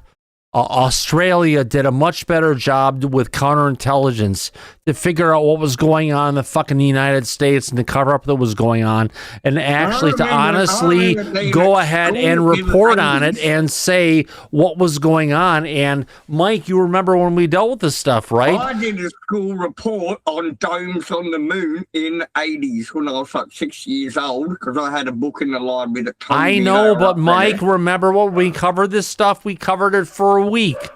The Yeah, we did. Australian UAP files, it was the counterintelligence against the United States coming out of Australia that detailed the cover-ups and the disinformation campaign that was going on against the American people that Australia saw and observed and reported on. Flat out. So Australia fucking set the truth on what was going on in Disclosure in the United States in a way that the United States would not do themselves. And that manner, we get paid in dollary-doos on flat Earth, and we're not really here, mate. So, you know, like this pine gap and you this may not water be, up but what and was stuff. there coming from the government, they actually did the steps and brought it there. You know, it depends if you believe in the round or the flat Earth and whether Australia exists. Or I not, know, you know. but I believe you're there, irrespective of flat Earth. Just put on the blast views, and we'll hit it. On that note, let's play the rest of this clip. Here we go. To reveal this to the world. And George and I look at each other like, cool. Thank you, Tim, for sharing this with us. And we did. 100%. They said, you want to get the skiff? And I'm like, no. Do you want to come to the visitor center? I'm like, yeah, that sounds good. So we went to the visitor center because we figured we wouldn't have to put our phones in a box, but we actually ended up having to put our phones in an agent's car, which was a mistake. Yeah, for real. And I don't know. I think for real. Who knows? Someone doesn't But, have an ODNI iPhone. were studying the UAP thing, and they were like, we're going to get to the bottom of this. And George and I were, he was cautiously optimistic, is what he would say, because he's never optimistic. And I was like, these motherfuckers are trying to get everybody worried. You know, but we went. First contact. And I said, okay, she's cool as hell, but you need somebody who's a bulldog. And I said this to a higher up. We got a bulldog. I like the guy. I really like the guy. I'd love to have a beer with him sometime. But he did some dirty shit. I think he did. So here's what happened. They asked us who's willing, as far as whistleblowers, to come forward and talk to us and tell us what's going on with UAP. So I'm like, oh my God, Lou Elizondo, Jay Stratton, Matthew Brown, Dylan Borland, Daniel Cockerell. Like, there's a ton of people. Like Commander Fravor, have you talked with him? He's a bowler. Are you ready? He was here, by the way, a number of years ago. Right, so I was like, okay, no problem. So George and I put a bunch of people in, but we warned them. Initially, we used names that they should have known already. Yes. You know, we didn't use all the names. Daryl, of the National whistleblowers, Security. For example, we used the names that Dr. Lacazette. National Security. People Cheers. didn't know that they should have approached before they approached us. And we asked everybody that we put in. I called Dylan. I'm like, do you want to do this? I called Matt Brown. I called David Grush, and David already knew the investigation was going on. But like, do you want to do this? And, you know, they say they're really going after it. So that's kind of how it started. So ODNI had an investigation called the DIG. Tulsi Gabbard is the head of ODNI. And I really, from my friends that know her, like, she's straight and on the level about UAP. So we go in, George and Okay, Mike, we're about halfway through this. I have to pause because we're getting towards the end of the show. There's something I need to cover with you. Yeah, that's fine. We could do that after the show, and we could continue this on the next show. No. This is, we have to cover this live. Okay. Oh God. Where the hell? You know, let's play this for a second. I had it, I lost it, but it's we need to cover it. Here we go. Let's play this first. We'll come back to it. The skiff, our phones are still taken. So we go in, and they tell us we're going to get to the bottom of this. And this is 9 months of me recording every single phone call. Not accidentally, by the way. My cameras just record shit at my house, and I always talk on speakerphone. It ain't my fault. It's not my fault. It's been happening forever. But here's the deal. He swears all of my confidential conversations with him are not taped. So. Nobody cares about the Odin and the cats pissing on the artwork. Space cats. The space. You ever notice like the cats jump up behind George's head whenever he's doing a podcast? Anyway, so just to be, I'm trying to be so clear and transparent with you to set up what we're about to talk about, which is I warned Dylan, I warned Matt, I warned Lou Elizondo, I warned everybody that I don't know these people, but they are knocking on the door like, let's talk. So I said, do you want to talk with them? And everybody, to their credit, everybody's like, yes, brother, let's do this. Let's talk to him. Let's move this forward. Nobody was resistant. There was no hesitation. There was no, subversion. Everybody was like, let's do this. Do you guys remember when Senior Chief Alexandra Wiggins testified? Remember that? Yep. Active Navy officer? Oh my God, the amount of bureaucracy I had to go through to even submit his name is insane. That dude and people like that, everybody's willing. Everybody's ready to go. So ODNI, I don't want to vilify ODNI. ODNI is essential, and it's an awesome group of people. There's one woman that we met. But Mike, haven't we heard recently that coming out of ODNI, there's someone within the organization that's actively working with the CIA to try and prevent the information from being disseminated up to Trump? Yeah, that's the person right under Tulsi Gabbard. Right. Our number one assistant. Right. So why is... Bring this up here. I don't want to vilify OD and ODNI. He's specifically talking about the individual who has been preventing the information from coming forward from Trump. Why is he just trying to go ahead and snucker his nose up to that person's ass versus bringing out the truth? I would call this a conflict of fucking interest. Something's not right. Yeah. No, this, with what's going on in that organization, it's definitely not right. Irrespective of Corbell, we have to look at the conversation that's going on here, whether you like Corbell or not, right? Yeah. This is intelligence gathering. Listen to every word that he says, and we have to align to it and come up with an understanding. Now, everybody in the audience sees this differently, but the reality is we just have to look at this and take it in and start building parts of the picture that we don't have. Yeah, but like I said earlier, Christopher Sharp at the Liberation Times already looked into this and found that the person directly under Tulsi Gabbard in the ODNI working for the CIA. Bingo. That's why I am bringing up saying where, hide the chat. Let me get to this. There we go. Don't want to vilify the OD and the ODNI, right? Meaning he doesn't want to vilify or make the person in the ODNI that's guilty. He doesn't want to vilify him. So ODNI, I don't want to vilify ODNI. He doesn't want to vilify ODNI. Sounds like a rap song. He's talking about the person, Mike. He's talking about that individual, right?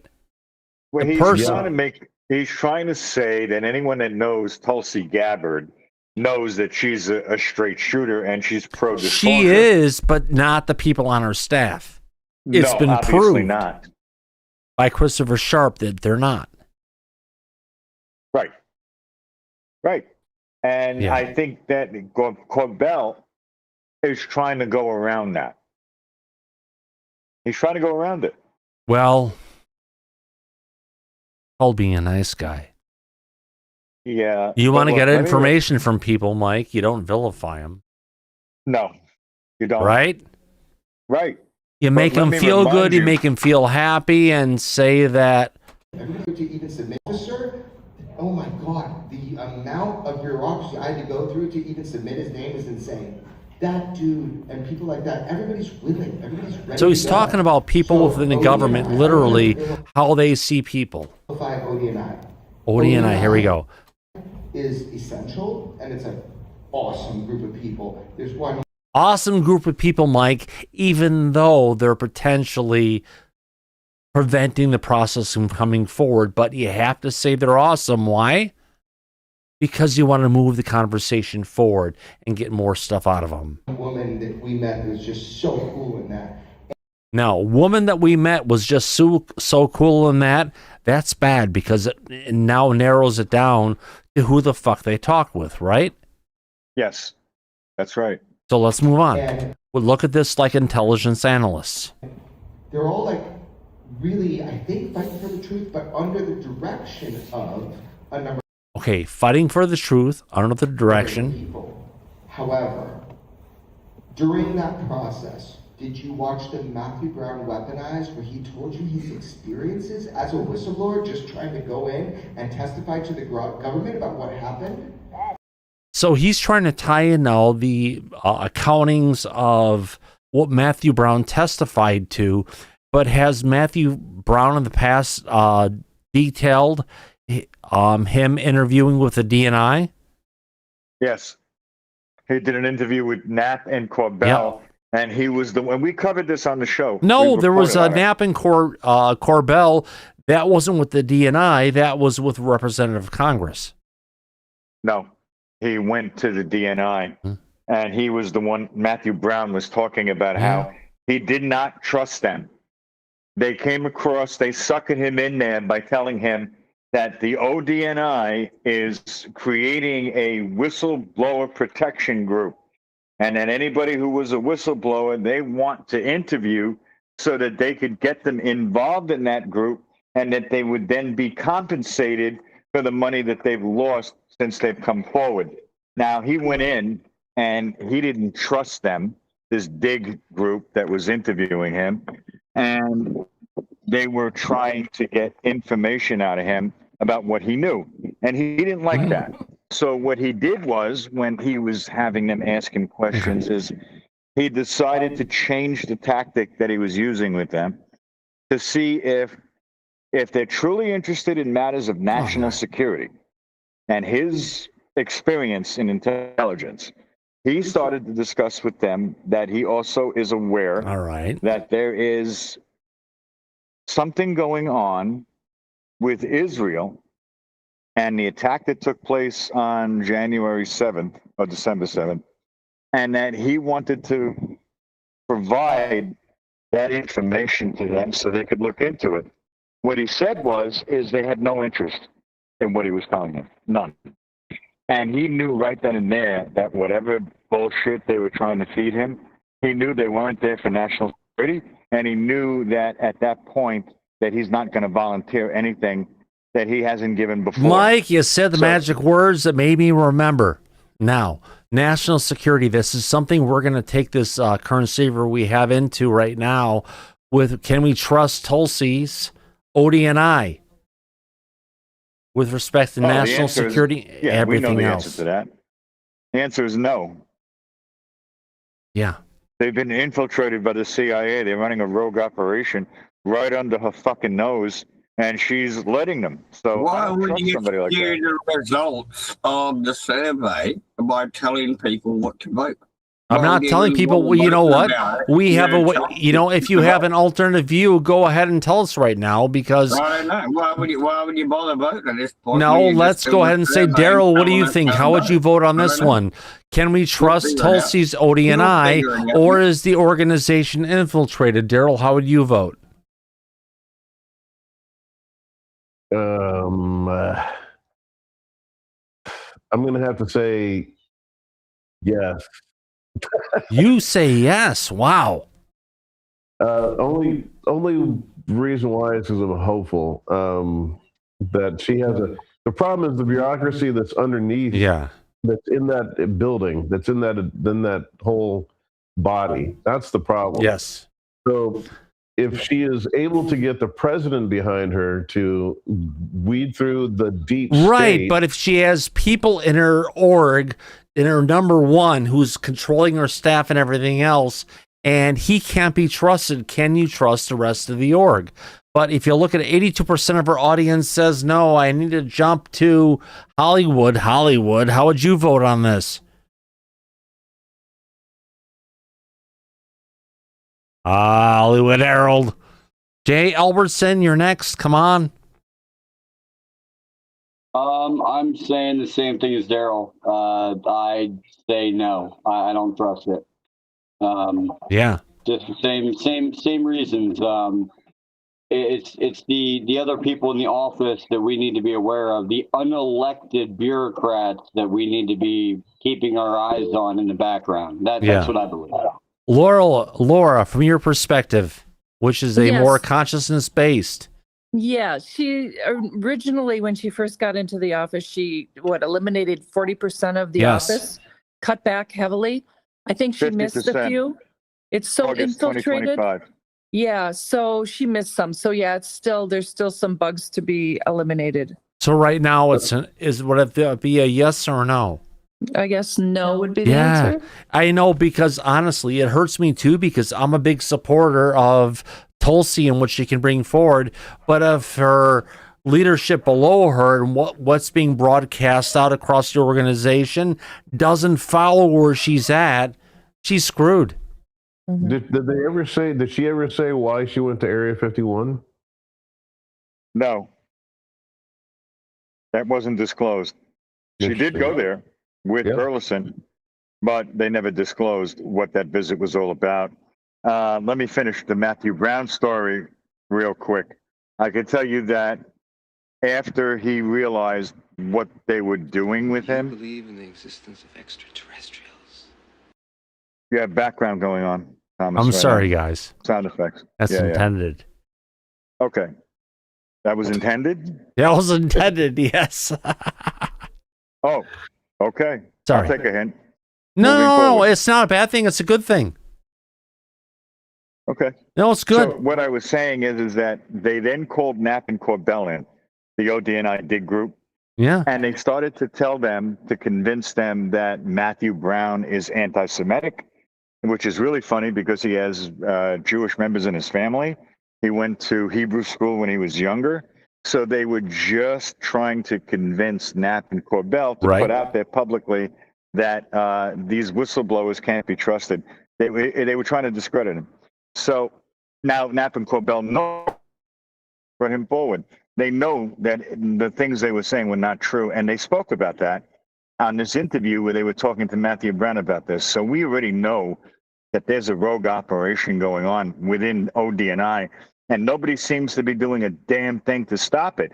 But that also means that we found out through Christopher Sharp that the number one person that runs the ODNI under Tulsi Gabbard, who is also in place if she resigns to run the ODNI, is also somebody who's working and paid by the CIA. Yeah. So that's a bad sign. It's a conflict of interest. And because of that, irrespective of the great picture we've put up behind us that Trump put out earlier this week, Mike, this is really just telling for Tulsi. 90% of the people says we can trust what she's putting out based on the people who are working for her and what's been going on behind the scenes and what's been reported. That is just, I feel bad. It's not accurate. Well, She no. may not know what's going on. I'm going to say what our audience is saying is 100% accurate, but the problem is we shouldn't be at this point, but we are. Well, listen, she could be completely in the dark on what's going on. I mean, that is possible. Then the other side of the coin is you really can say, think she's ignorant to what's going on? You see things going on X and L the whole bit, and you see that Burchett responds to it and sees it. And if they don't see it, they take it what they see and broadcast to other people. Tulsi's been tagged in a bunch of this stuff, and to say that she's not aware of what's going on, that would be disservice to her. I mean, Laura, you know what I mean, right? The problem that I can see with highly that intelligent statement- person, she gets where it's at, unless she's just a total sheep, but she's not. At least I don't think. No, she's not. But No. it's very difficult. They're faced with a lot of problems. Right. But it's her organization that she runs. She should know what's going on. And if she doesn't, that's part of the failure right there. And it's a problem. And if she can't get a handle on the people working directly under her that seem to be running their own operation, that's another problem with this. Yeah. I think that was the point that we were trying to make about this, right, Thomas? Yeah.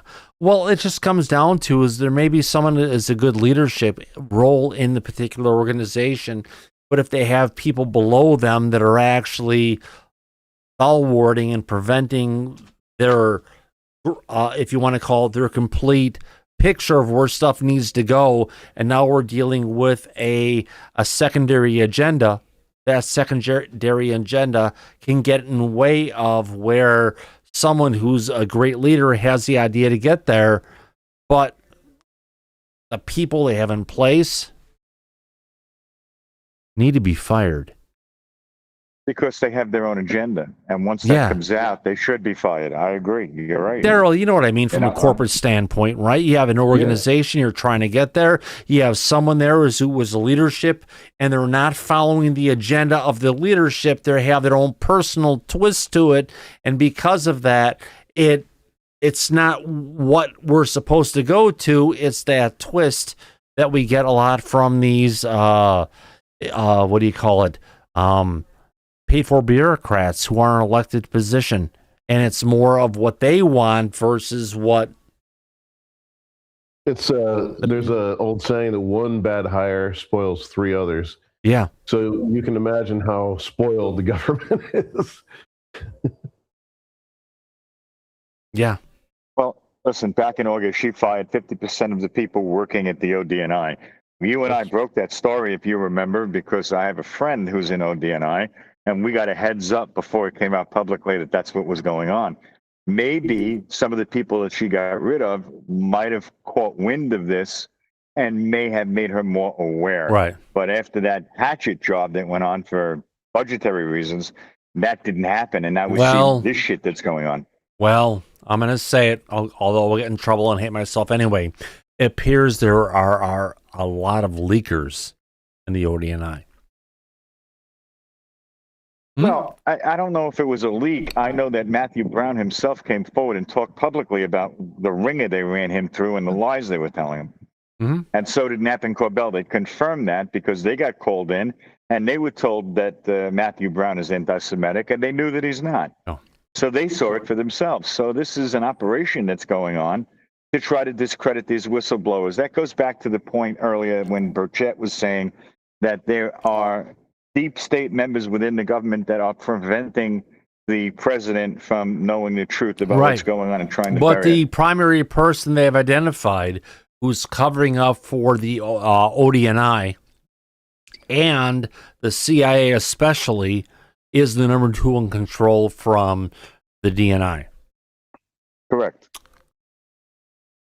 But nobody seems to be doing anything about that. There's no firings going on that we're aware of. Nor do I believe will there be. Well, even though Knapp and Corbell came out and Matthew Brown and spoke publicly about this, something should have happened after that. All right. Someone in the chat, course, you know, Christopher Sharp wrote the story on this. So why is it falling on deaf ears all right, from the ODNI? Really quick, someone in the audience is asking, what's up with the picture with the alien and 8-pack abs? Which is true. Yeah. I made that so, point earlier. Trump went and made a post on Truth Social of him walking along, and it looks like Area 51 or somewhere in the in the desert with mountains, right? Yeah. Walking along with an alien who's it's crappy AI it was created with, but it's still coming from the president, Mike. And he's got shackles on both potential arms, although this one goes across to that one. If we look at the poor guy, yes, he's a eunuch. Poor guy. Yes, eunuch. Yeah, but I don't think the grays are like that. They're a lot shorter, a lot more perverted. But he's potentially has leg shackles and stuff on, and he's walking along with not just military people, but people like from the FBI or CIA, right, Mike? Or Secret Service, who would be right around the president. Right. I don't know why the president himself would be right next to a prisoner. That really doesn't make a lot of sense to me, but okay. It's showing he's walking right alongside him. Right. But, you know, whoever did this must have put it together pretty quickly. But it's still an interesting video. But Mike, even if they put together quickly, yeah, it came from the president's account on X.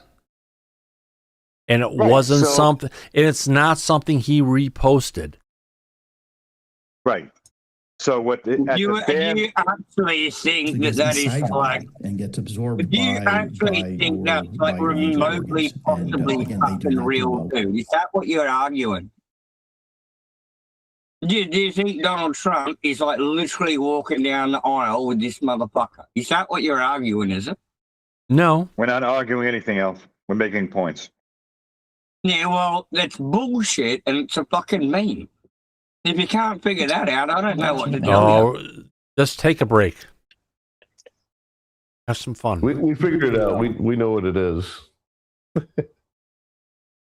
So either way, we've got the president walking along in this particular configuration. There you go.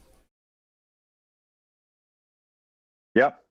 At least it shows us that he has a sense of humor. So I'll take that. Yeah.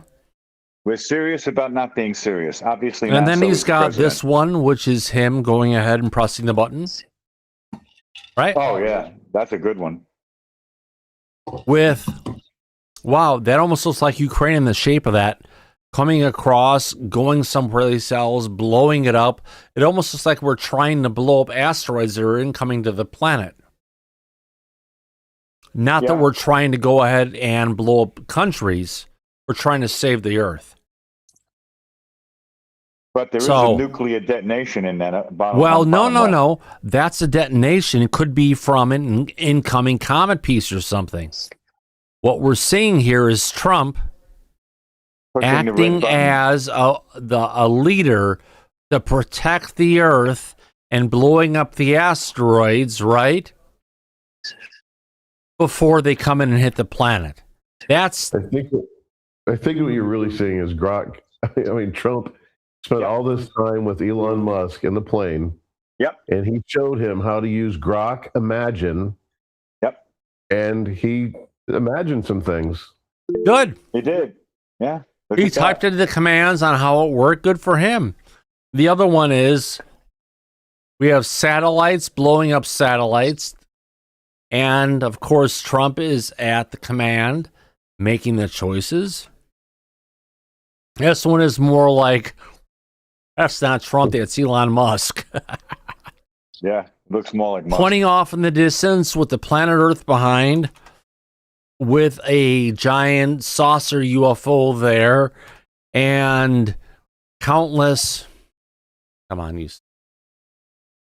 There we go. And countless stormtroopers, literally.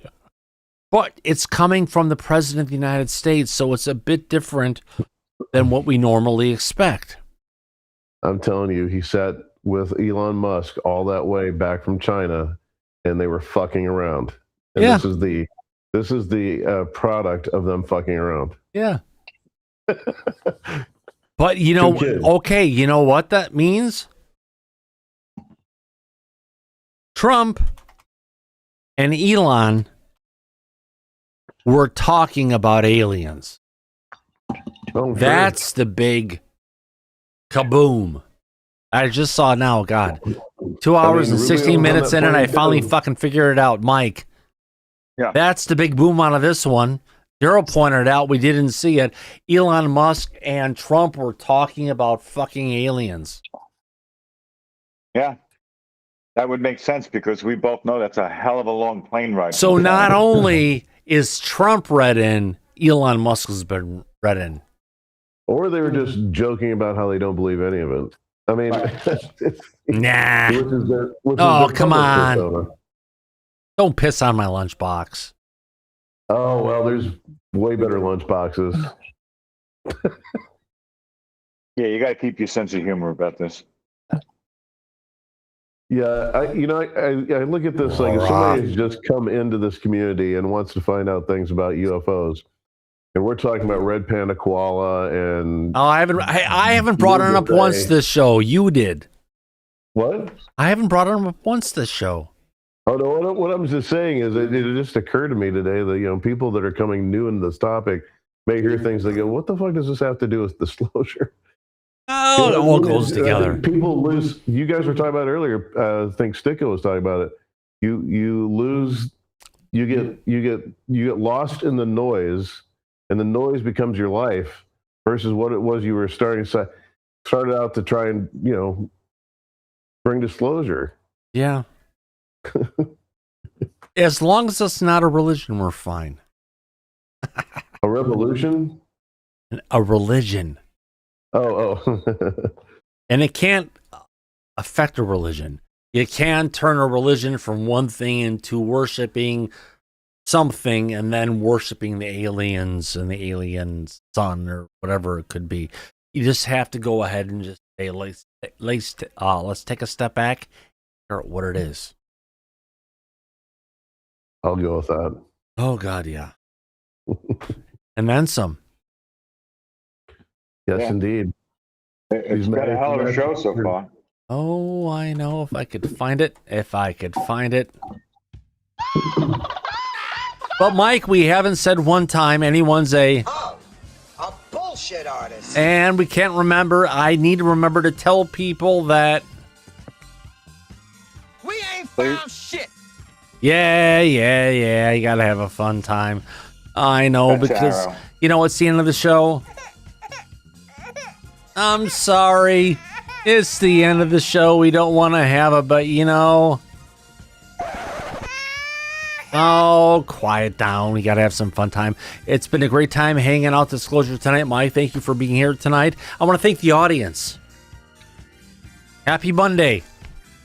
We didn't get something. We got something, not what we wanted, but it's better than nothing, right, Mike? It's always something is better than nothing, Thomas. Yeah. We'll take it. Oh, let's just hope and pray there's something tomorrow. Well, we're going to find out. Oh, gosh, yes, as we usually say on that same bat time, same bat channel. We'll go ahead and thank everybody for your wonderful super chats tonight. Who am I talking about? Oh, we got Galactic Family Podcast, Banana Booey, E-Dub, Laura Campbell. We got Steve Mateo and Galactic Family Podcast.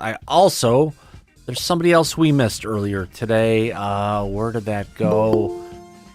Come on. Work with me, please. There we go. I also want to make sure there was someone who gave us a super chat at the end of the show. It didn't show up in the system. However, I should be able to go to fan funding. Also wanted to thank Mr. Grimlock. Absolutely. Thank you for the $50 super chat. Holy cow. We try. We deliver. Thank you for being here for Disclosure tonight. Everybody. Thank you, Mike, for coming out tonight. Everybody in the back. Everyone in the chat. Mike, it's always a pleasure. Always a pleasure, Thomas. It was a great conversation. It was a fun show, and I'm glad that the audience joined us for this. Yeah. Thank you for doing it. And I'd say join the back chat if you want to see the MasterCard commercial that Mike was referring to. Yes, like and subscribe, please. We love you all, folks. And as we usually say at the end of every episode of Disclosure tonight, eyes open, no fear, be safe, everybody. But, oh, God, here we go. Go back to Party City where you belong. Absolutely. I'll catch you on the flip side. See everybody tomorrow. Take care. Bye-bye.